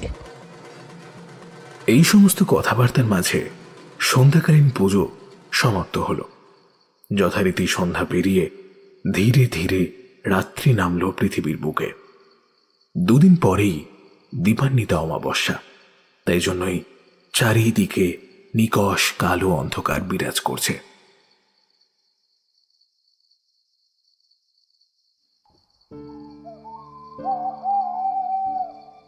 বাড়ির আশপাশ থেকে কোথাও কি পেঁচা বা শকুন উড়ে গেল? কোথাও একটা শিয়াল ডেকে উঠল খুব করুণ স্বরে। পুরো রায়বাড়ি নিদ্রার চাদর মুড়ি দিয়ে ঘুমের দেশে পাড়ি দিয়েছে। সবাই ঘুমিয়ে পড়লেও এ বাড়ির অধিষ্ঠাত্রী দেবী শীতকালেও কি ঘুমিয়ে পড়েছেন, নাকি আধার কালোর সকল মন্দ ভালোই তার চোখে পড়ছে? প্রতি রাতের মতোই একটা নূপুরের মিষ্টি সুর ধ্বনিত হতে লাগলো সমগ্র রায়বাড়ি জুড়ে, কিন্তু সেই ধ্বনি আজ বোধহয় কারোর কানে যাবে না।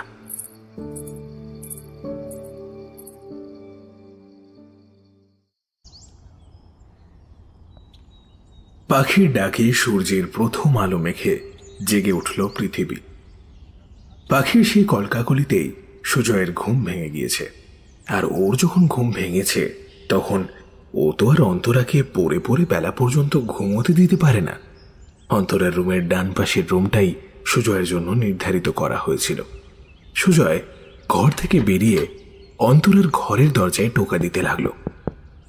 অন্তরা, এ অন্তরা, আরে দরজা খোলো, অনেক বেলা হয়েছে, এখনো পড়ে পড়ে ঘুমোচ্ছে। অন্তরার ঘুম চোখ ছাড়তেই চাইছিল না, তবে কেউ একজন দরজা ধাক্কিয়ে ডাকছে ঠাউর করতে পেরে সে বিছানায় উঠে বসল। তারপরেই চোখটা এক দুবার রোগড়ে নিয়ে বিছানা থেকে নেমে গিয়ে দরজাটা খুলে দিল। দরজা খুলতেই সুজয় বলল, ঘুম হয়েছে ম্যাডাম? আর হলো কোথায়, তুমি তো ডেকে দিলে। ডাকবো না তো কি করব? দেখো সামনে তাকিয়ে, দেখো কি সুন্দর সূর্য ওঠা, সুন্দর সকাল। ঘুমিয়ে থাকলে এই দৃশ্য কি তুমি দেখতে পেতে? অন্তরের সামনে তাকিয়ে দেখল সত্যিই অপরূপ দৃশ্য।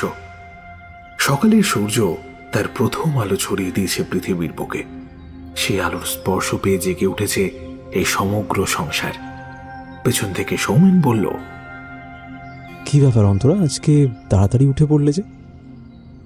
ও সৌমেন দা, আর বলো না, এই যে একজনকে দেখছো, ওনার ঘুম ভেঙে গেছে, তাই আমারও ঘুম ভাঙানো চাই। তাই সকাল সকাল দরজা ধাক্কাতে শুরু করলেন। অগত্যা আমাকে কাঁচা ঘুমে উঠে আসতে হলো। ঠিকই তো করেছো, বেলা পর্যন্ত ঘুমিয়ে লাভটা কি আছে বলো? আর এখানে কি তুমি ঘুমোতে এসেছো? এ কি সৌমেন দা, তুমিও এই কথা বলছো? সৌমেন একটু হেসে বলল, আরে না না, এমনি বলছিলাম, চলো নিচে যাই। ওরা তিনজনেই নিচে নেমে এলো। নিচে নেমে এসে ওরা দেখল বাড়ির অনেকেই উপস্থিত সেখানে, আবার অনেকেই হয়তো এখনো ঘুমোচ্ছে। অন্তরের জেঠু অরুণবাবু ওদের দেখে বলে উঠলেন, কি ব্যাপার, তোমাদের ঘুম ঠিকঠাক হয়েছে তো? হ্যাঁ জেঠু, ঘুমটা একদম ঠিকঠাক হয়েছে, কিন্তু অনেকেই তো এখনো ওঠেনি দেখছি। দাদা এখনো ওঠেনি জেঠুমণি? আরে পলাশ কি এত তাড়াতাড়ি কখনো ওঠে নাকি? বেলা পর্যন্ত ঘুমানোর অভ্যেস। কিন্তু আমি যখন উঠে পড়েছি, আমি তো কাউকে ঘুমিয়ে থাকতে দেব না।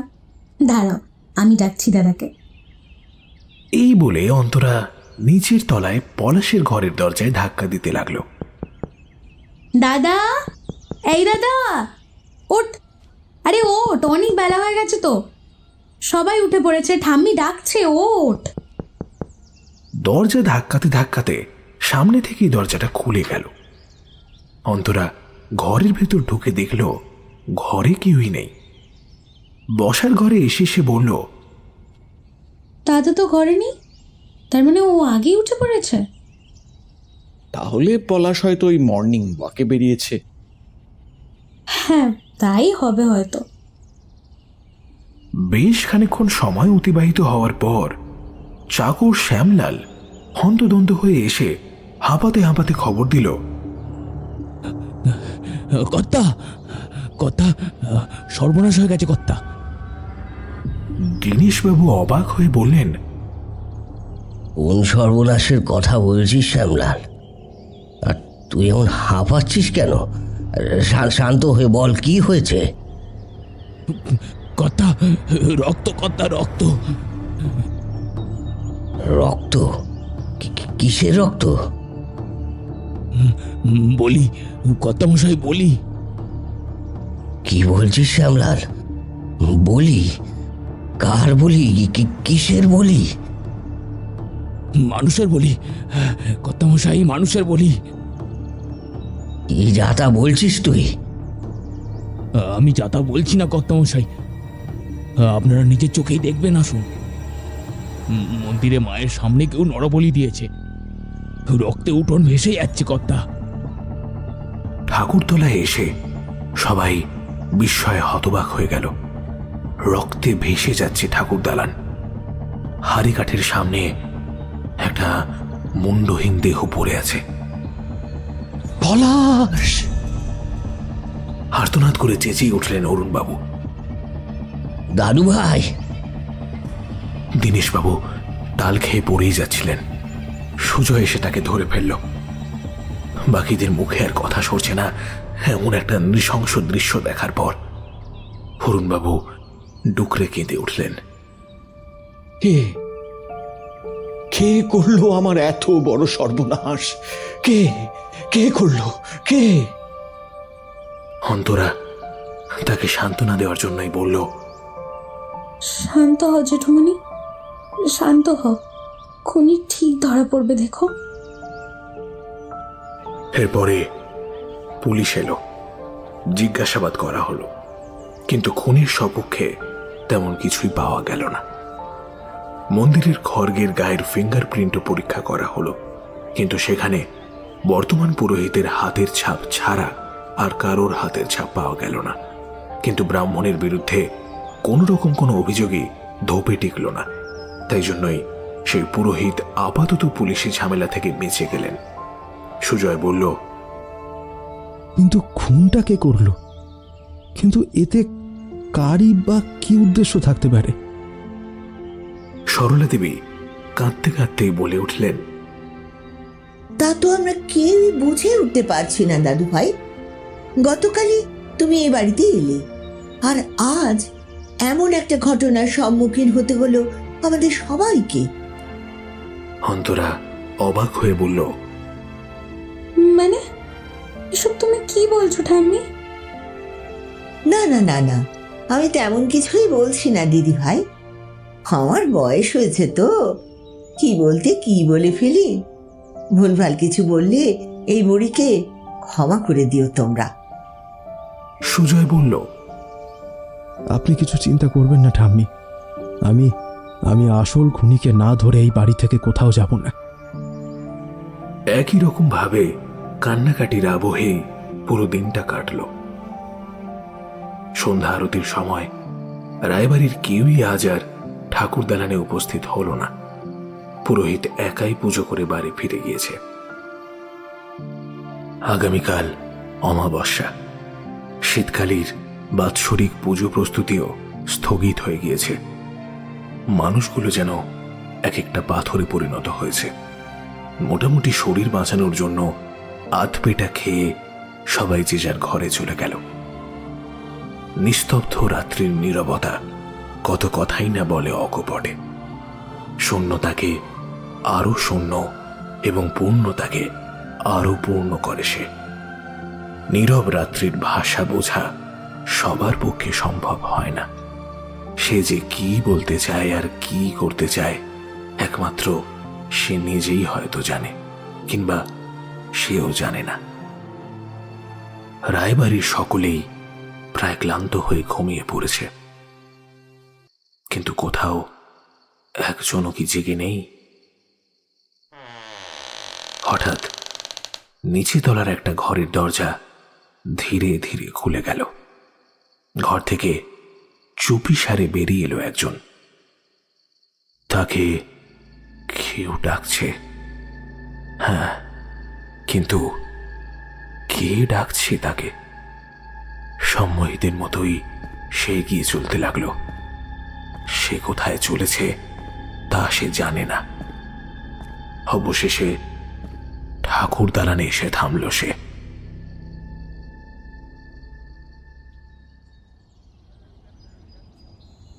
আজ দীপান্বিতা অমাবস্যা। শীতকালীর বাৎসরিক পুজো নিয়ে একটা সঠিক সিদ্ধান্তে আসার জন্যই বসার ঘরে উপস্থিত হয়েছে সবাই। কিন্তু হঠাৎ এবারের ছোট ছেলে অসিতবাবু চিন্তিত হয়ে পড়লেন ভীষণভাবে, এবং সেই চিন্তার রেশ ছড়িয়ে পড়ল পুরো বাড়িময়। তোমরা কেউ পল্টনকে দেখেছ গো? কি হলো কাকাই, পল্টুকে খুঁজে পাচ্ছ না? না রে অন্তু, আমাদের মাঝেই তো পল্টু ঘুমোচ্ছিল। আমি আর তোর কাকিমা সকালে উঠে দেখেছি বিছানায় পল্টু নেই। সাত সকালে কোথায় গেল বলতো ছেলেটা? কোথায় যাবে, আশেপাশে কোথাও আছে নিশ্চয়, একটু খুঁজে দেখে পেয়ে যাবে, এত চিন্তা করো না। কর্তামশাই, ছোট দাদা বাবু, আপনারা শিগগিরই চলুন, সর্বনাশ হয়ে গেছে গো, সর্বনাশ হয়ে গেছে। কথাটা বলেই শ্যামলাল হাউ হাউ করে কাঁদতে লাগলো। অসিতবাবু উদ্বিগ্ন হয়ে বললেন, কি কি হয়েছে শ্যামদা? তুমি এভাবে কাঁদছো কেন? বলো কি হয়েছে? আমি কিছু জানি না দাদাবাবু, আপনারা আসুন, নিজের চোখেই দেখবেন, আসুন। বাড়ির সবাই শ্যামলালের পিছু নিল। এসে পৌঁছালো ঠাকুর দালানে। আর সেখানে পৌঁছে তারা যা দেখল তা দেখে কারোর মুখেই আর কোনো কথা সরল না। অসিতবাবু চেঁচিয়ে উঠলেন, না, এ হতে পারে না, এ কিছুতেই হতে পারে না। পল্টু, আমার পল্টু। ডুকরে কেঁদে উঠল অসিতবাবু। পল্টুর মা আর কমলা দেবী জ্ঞান হারিয়েছেন অনেকক্ষণ। আরো একটা বলি, মানে আরো একটা খুন, আবারও পুলিশ, কিন্তু তদন্তের হাল একেবারেই শূন্য। কিন্তু এটা কি করে হতে পারে? বাইরের কেউ নিশ্চয়ই এটা করতে সাহস পাবে না। আমি নিশ্চিত বাড়ির কেউ এই ঘটনা ঘটাচ্ছে। আমাদের মধ্যেই লুকিয়ে আছে খুনি। একটানা কথাগুলো বলল সুজয়। দীনেশবাবু চিন্তিত হয়ে বললেন, তাহলে তো আমরা কেউই সুরক্ষিত নই। এত বছর যে ঘটনা কোনোদিন ঘটেনি, আজ সে ঘটনাই ঘটছে। এই বৃদ্ধ বয়সে এত শোক পাওয়ার থেকে আমার মরে যাওয়াই বোধহয় ভালো ছিল। এসব তুমি কি বলছো দাদাই? চুপ করো দাদাই, চুপ করো। আমরা এই খুনিকে ঠিক খুঁজে বের করবো, দেখো, ঠিক খুঁজে বের করবো। দিদি ভাই, আমার দুটো দাদু ভাই চলে গেল, আর আমি দেখো কেমন দিব্যি বেঁচে আছি। হ্যাঁ, আমাকে কেন নিচ্ছিস না মা? আমার ডাক পাঠা মা, আমার ডাক পাঠা। বলেই কান্নায় ভেঙে পড়লেন বৃদ্ধ দীনেশ নারায়ণ রায়। সরলা দেবী বলে উঠলেন, সেদিন আমার হাত থেকে প্রসারিত থালাটা পড়ে গেল। আমি ঠিক জানতাম কিছু একটা অঘটন ঘটবে। মা রুষ্ট হয়েছেন গো, রুষ্ট হয়েছেন। সব শেষ হয়ে যাবে বুঝি গো, সব শেষ হয়ে যাবে। দেখো সুজয়, আমার কিন্তু মনে হচ্ছে না যে বাড়ির কেউ এই কাজটা করেছে। তোমার কি মনে হয় সৌমেনদা? বাড়ির কেউ এই কাজটা করেছে বলে আমার কিন্তু মনে হয় না অন্তরা। আর তাছাড়া এই কদিনের জন্য সবাই এসেছে, তাহলে খামোখা খুন করতে যাবে কেন? সম্পত্তির লোভে কি কেউ এটা করতে পারে না? হ্যাঁ, সেটা করতেই পারে, কিন্তু আমি যতদূর শুনেছি অন্তরার দাদু তো বলেছেন সম্পত্তি সমানভাবে ভাগ করে দেবেন সবার মধ্যে। তাহলে কেন কেউ খুন করতে যাবে? তাহলে কি বাইরের কেউ? কিন্তু বাইরের কেউ এই নরবলির ব্যাপারে জানবেই বা কি করে? দাদাই তো বলেছিল এটা অনেক বছর আগের ঘটনা, তাহলে এটা বাইরের কারোর তো জানার কথাই নয়। অন্তরা বলে উঠল। সুজয় বলল, তাহলে এখন দেখতে হবে এই কদিন বাইরের কারা কারা ভেতরে এসেছে। সে তো অনেকেই রোজ আসতে যাচ্ছে, এত বড় একটা পুজোর আয়োজন, তাতে লোকের আনাগোনা তো থাকবেই। তাও ঠিক। তাহলে ওই বাইরের লোকগুলোর সাথে যাতে পুলিশ কথা বলে সেই দিকটা আমাদের দেখতে হবে অন্তরা।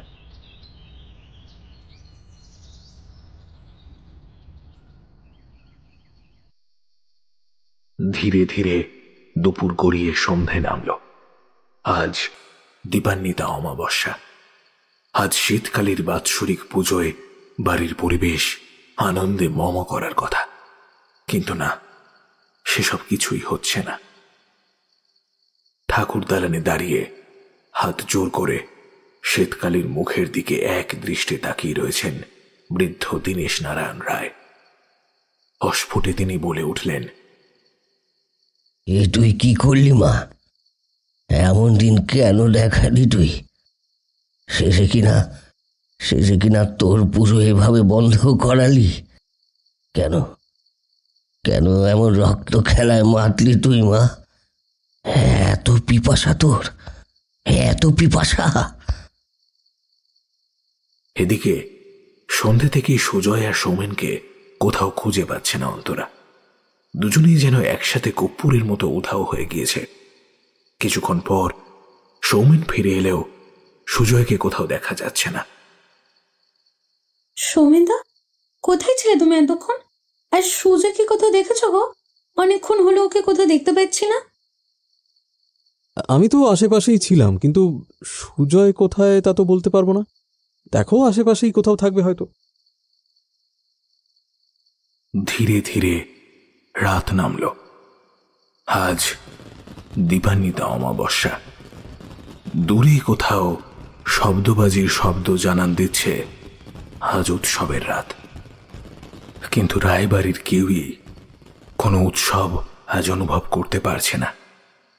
কি এক গভীর নিদ্রায় যেন ধরেছে তাদের। আজকের এই অমাবস্যার রাতে নাকি আত্মারা জেগে ওঠে।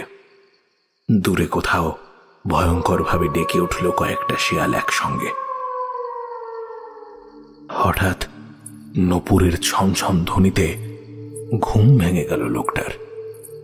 সে ধীরে ধীরে বিছানা থেকে নেমে দরজা খুলে বাইরে বেরিয়ে কি এক অমোঘ টানে সম্মোহিতের মতো এগিয়ে যেতে লাগলো ঠাকুর দালানের দিকে। সে নিজে থেকেই এসে দাঁড়ালো ঠাকুর দালানে। শীতকালীর সামনে থাকা হাড়ি কাঠে মাথাটা গলিয়ে দিল নিজে থেকেই। আধো অন্ধকারে দেখা যাচ্ছে লাল বসন পরিহিত একটা লোক মায়ের পুজো করছে। চকচকে ধারালো বলির খড়গে শান দিয়ে ভালো করে তেল সিঁদুর মাখিয়ে নিল লোকটা।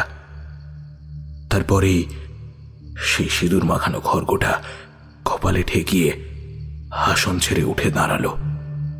তার মুখে এক রহস্যময় বাঁকা হাসি নিয়ে ধীরে ধীরে এগিয়ে আসতে লাগলো হাড়ি কাঠের দিকে। দুহাতে শক্ত করে ধরা খড়গোটা মাথার উপর তুলে হাড়ি কাঠে থাকা মাথা লক্ষ্য করে সজোরে নামিয়ে নিতে যাবে, এমন সময় গুলি ছোড়ার এক বিকট শব্দে থমকে দাঁড়িয়ে গেল সে। পুলিশের 10-12 জনের একটা টিম তাকে চারিদিক থেকে ঘিরে ফেলেছে। পুলিশ অফিসার বলে উঠলেন, আপনার সব খেলা শেষ সৌমেন বাবু, আর ওটা হাত থেকে নামিয়ে রাখুন। আপনারা এখানে কি করে এলেন? কে খবর দিল আপনাদের? আমি খবর দিয়েছি সৌমেনদা। কেন, আমার কি খুব বড় ভুল হয়ে গেল সৌমেনদা? হাড়িঘাট থেকে মাথা তুলে উঠে দাঁড়িয়ে বলে উঠল সুজয়। ততক্ষণে বাড়ির সবাইকে ঘুম থেকে তুলে ঠাকুর দালানে নিয়ে এসেছে অন্তরা। ছি সৌমেনদা, ছি, তুমি এই কাজটা করতে পারলে, কিন্তু কেন তুমি করলে এরকম? সৌমেন রাগে ফুঁসছিল। হাতে ধরা খড়গোটা সামনে এগিয়ে ধরে সে বলতে লাগলো, কেউ এগোবেন না, কেউ এক পাও এগোবেন না। সৌমেন বাবু, আপনি কিন্তু খুব বড় ভুল করছেন। ওটা হাত থেকে এখনই নামিয়ে রাখুন, নাহলে কিন্তু আমি শুট করতে বাধ্য হব। তবু সৌমেন কারুর কথাই শুনল না। উন্মাদের মতো খড়গোটা সামনে ধরে ডান দিক থেকে বাম দিকে নাড়িয়ে নিজেকে রক্ষা করার চেষ্টা করতে লাগলো। অফিসার আকাশের দিকে তাক করে রিভলভার উঁচিয়ে গুলি ছুড়লেন। এখনো বলছি, অস্ত্রটা নামিয়ে রাখুন সৌমেন বাবু। এইবারে সৌমেন একটু ভয় পেল। ভয়ে ভয়ে খড়গোটা নামিয়ে রাখলো মাটিতে। এবার বলুন তো সৌমেন বাবু, কেন আপনি খুনগুলো করলেন? খলখলিয়ে পাগলের মতো হেসে উঠল সৌমেন।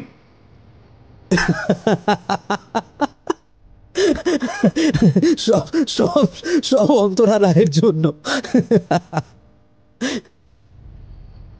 মানে এসব তুমি কি বলছো সৌমেনদা? ভুল কি বলেছি অন্তরা? এতদিন আমার সাথে তুমিও কি বুঝতে পারোনি আমি কতটা তোমাকে ভালোবাসি? হ্যাঁ, আমার চোখের চাহনি, আমার ভালো লাগা, আমার তোমার প্রতি কেয়ার, কিছুই কিছুই কি তোমার চোখে পড়েনি? চোখে পড়বেই বা কি করে? তুমি তো সুজয়ের প্রেমে অন্ধ, যে তোমাকে তোমাকে ন্যূনতম সময়টুকু দেয় না। একদম বাজে কথা বলবেন না সোমেনদা। সুজয় আমাকে সময় দিক না দিক সেটা আমাদের ব্যাপার। তুমি একজন তৃতীয় ব্যক্তি হয়ে আমাদের মধ্যে কথা বলতে আসছো কেন সেটাই তো বুঝতে পারছি না। হ্যাঁ, কি বললে? তৃতীয় ব্যক্তি? হ্যাঁ হ্যাঁ হ্যাঁ, আমি আমি আমি তো সেই তৃতীয় ব্যক্তি। কিন্তু কিন্তু আমার ভালোবাসা, আমার ভালোবাসার কি অপরাধ করেছে অন্তরা? কি অপরাধ করেছে আমার ভালোবাসা? হ্যাঁ, কিন্তু শুধুমাত্র অন্তরাকে ভালোবেসে তো তুমি এই খুনগুলো করোনি সৌমেনদা। এর পেছনে আরো বড় কিছু কারণ আছে। কি সেই কারণ? হ্যাঁ হ্যাঁ হ্যাঁ, আরো আরো কারণ রয়েছে। দাদাইয়ের মুখে সেদিন যখন এবাড়ির পুরনো অভিশাপের কথা শুনলাম, তখন অন্তরার সাথে সাথে এবাড়ির সম্পত্তির ওপর আমার লোভ জন্মাতে শুরু করলো। সেদিন দাদাই বলেছিলেন এবাড়ির কোনো এক মেয়ে বংশধরই পারবে অতীতের সেই গুপ্তধন ভোগ করতে, আর এবাড়ির মেয়ে বলতে একমাত্র অন্তরা। আর নরবলি দিয়ে শত্রু নিধন করার কথাটাও দাদাইয়ের মুখেই সেদিন শুনেছিলাম। তাই আমিও ভাবলাম যদি শত্রুদের বলি দিতে পারি, তাহলে মালিক ও মালিকানা দুই আমার হাতের মুঠোয় থাকবে। অফিসার প্রশ্ন করলেন, কিন্তু কিভাবে আপনি ওনাদের ডেকে আনতেন শোভনবাবু? এটা আমি বলছি অফিসার। সুজয় বলতে আরম্ভ করলো, আমি যদি খুব ভুল না হই তাহলে সম্মোহন বিদ্যার মাধ্যমেই ভিকটিমকে মন্দিরের কাছে ডেকে আনা হয়েছিল। তার আগে বাড়ির সবাইকে ঘুমের ওষুধ দেওয়া হয়েছিল, শুধু অন্তরা ছাড়া। কিন্তু তুমি এই তন্ত্রবিদ্যা এবং সম্মোহিনী বিদ্যা শিখলে কোথা থেকে সৌমেনদা? প্যারানর্মাল এই জিনিসটার উপর কাজ করতে গিয়ে ভূত তত্ত্ব ও প্রেত তত্ত্বের বিভিন্ন পর্যায়ের সাথে আমার পরিচয় হয়। বিভিন্ন শহরে ও গ্রামে আমি এই বিষয়ে ইনভেস্টিগেট করতে গিয়েওছি। বেশিরভাগ সময় দেখেছি এর পিছনে বিভিন্ন তন্ত্রবিদ্যার প্রয়োগ লক্ষ্য করা গেছে। সেখান থেকে এই তন্ত্র বিষয়টার প্রতি আমার আগ্রহ বাড়তে থাকে। গোপনে আমিও ধীরে ধীরে এই তন্ত্র বিষয়টাকে আয়ত্ত করতে শুরু করি। বীরভূমের এক গুরুর কাছে দীক্ষাও নিয়েছিলাম আমি। কিন্তু সুজয়বাবু, আপনি কি করে জানতে পারলেন যে সৌমেনবাবুই খুনগুলো করেছে? আমি যেদিন এই বাড়িতে আসি সেদিন রাতেই প্রথম খুনটা হয়। সম্ভবত সৌমেনদা ভেবেছিল সব দায় আমার উপরে এসে পড়বে, আর হয়েছিল ঠিক তাই। ঠাম্মি আমাকেই খুনি ভাবতে শুরু করেছিলেন। কেন জানি না প্রথম থেকেই সৌমেনদাকে আমার সন্দেহ হচ্ছিল। আমার সন্দেহ দৃঢ় হয় আজ সন্ধেবেলায় সবার চোখের আড়ালে সৌমেনদা বাড়ি থেকে বেরিয়ে যায়। আমি সৌমেনদাকে চোখে চোখেই রেখেছিলাম, তাই সৌমেনদাকে আমি ফলো করতে করতে আমি বাজারে চলে যাই। সেখানে গিয়ে দেখলাম সৌমেনদা পুজোর কিছু বিশেষ সামগ্রী কিনছেন। আমার সন্দেহ হয় আজ রাতের বিশেষ পুজো তো বন্ধ রাখা হয়েছে, তাহলে সৌমেনদা এসব কিনছে কেন? তাছাড়া পুজো হলেও বা সৌমেনদার এসবের কি প্রয়োজন? আজ রাতেও কিছু একটা ঘটতে চলেছে সন্দেহ করেই আমি আপনাদের আগে থেকেই খবর দিয়ে দিয়েছিলাম অফিসার। আর এই বাড়িতে এসে অন্তরাকেও সমস্ত ব্যাপারটা জানিয়ে সজাগ করে রেখেছিলাম, যাতে ঠিক টাইমে ও সবাইকে নিয়ে এখানে এসে উপস্থিত হতে পারে। আজ রাতে আর সৌমেনদার কাউকেই ঘুমের ওষুধ খাওয়ানো হয়নি, কারণ একদিকে মৃত্যু শোক, অন্যদিকে বাৎসরিক পুজো বন্ধ হবার শোকে সবাই মোটামুটি ভেঙে পড়েছিলেন। তাই খাওয়ার ইচ্ছে কারোরই তেমন ছিল না। হ্যাঁ, রান্না হয়েছিল ঠিকই, কিন্তু কেউই সেই খাবার খায়নি। তারপর রাত বাড়তেই আমার উপরে সম্মোহিনী বিদ্যা কাজ করতে শুরু করে। সম্ভবত আমি সম্মোহিত হয়ে এখানে আসি, কিন্তু আমাকে বলি দেওয়ার ঠিক আগের মুহূর্তে আপনি একটা গুলি ছোড়েন অফিসার, আর সেই সপ্তাহেই আমার সম্মোহন কেটে যায়। এই হচ্ছে পুরো ঘটনা। আপনার তো ডিটেকটিভ হওয়া উচিত ছিল সুজয়বাবু। ইচ্ছে তো ছিল অফিসার, কিন্তু পড়তে পড়তে বাবা মারা গেলেন, তাই সংসারের হাল ধরতে হলো। আর কিছুই হয়ে ওঠা হলো না, কিন্তু কাজের পাশাপাশি আমি চর্চাটা চালিয়ে যেতাম, আর এভাবে চর্চা চালিয়ে যাব। বেশ বেশ, আপনি আপনার চর্চা এভাবেই চালিয়ে যান। এবার যে আপনাকে আমাদের সাথে থানায় যেতে হবে সৌমেনবাবু। সৌমেন আর কোনো কথা বলল না। অন্তরার দিকে একবার করুণ দৃষ্টিতে তাকিয়ে পুলিশের সাথে থানায় যেতে বাধ্য হলো সে। দীনেশবাবু বললেন, মায়ের পুজো এভাবে বন্ধ করতে আমার মন চাইছে না। সব যখন ঠিকঠাকই হয়ে গেল, তাহলে অন্তত মায়ের পুজোটা জারি থাক। আপনি ঠিকই বলেছেন দাদাই, যারা গেছে তাদের তো আর আমরা ফিরিয়ে আনতে পারবো না। এত বছরের পুজো, এখনো তো রাত পেরিয়ে যায়নি। পুজোটা হোক তাহলে। কিন্তু দাদাই, আমার একটি আবদার রয়েছে। মায়ের পুজোয় পশু বলি দেওয়াটা এবার বন্ধ করা দরকার। ঠিক আছে দাদু ভাই, তুমি যখন বলছো তখন তাই হবে। আজকের পর থেকে মায়ের কাছে আর কোনো প্রাণীর বলি দেওয়া হবে না। ঢাকের বাদ্যি বেজে উঠল সমগ্র রায়বাড়ির ঠাকুর দালানে। দিবান্বিত অমাবস্যার শেষ প্রহরে ধুমধাম করে শুরু হলো মা শ্বেতকালীর পুজো। অন্তরা গুপ্তধনের সন্ধানে আর কোনো আগ্রহ প্রকাশ করেনি। পূর্বপুরুষের সেই গুপ্তধন আগের মতোই থেকে গেল মা শ্বেতকালীর পাহারায়।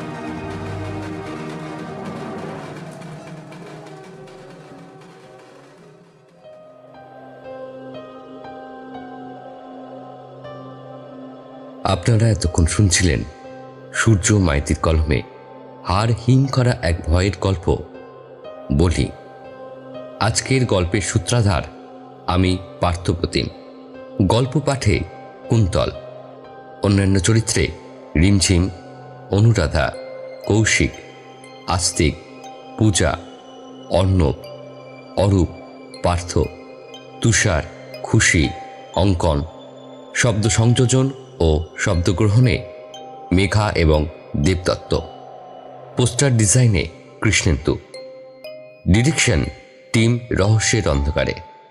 আমাদের আজকের গল্পটি যদি আপনাদের ভালো লেগে থাকে তাহলে লাইক ও কমেন্ট করে জানান, আর খুব ভালো লাগলে সাবস্ক্রাইব করুন ও ছড়িয়ে দিন সবার মাঝে।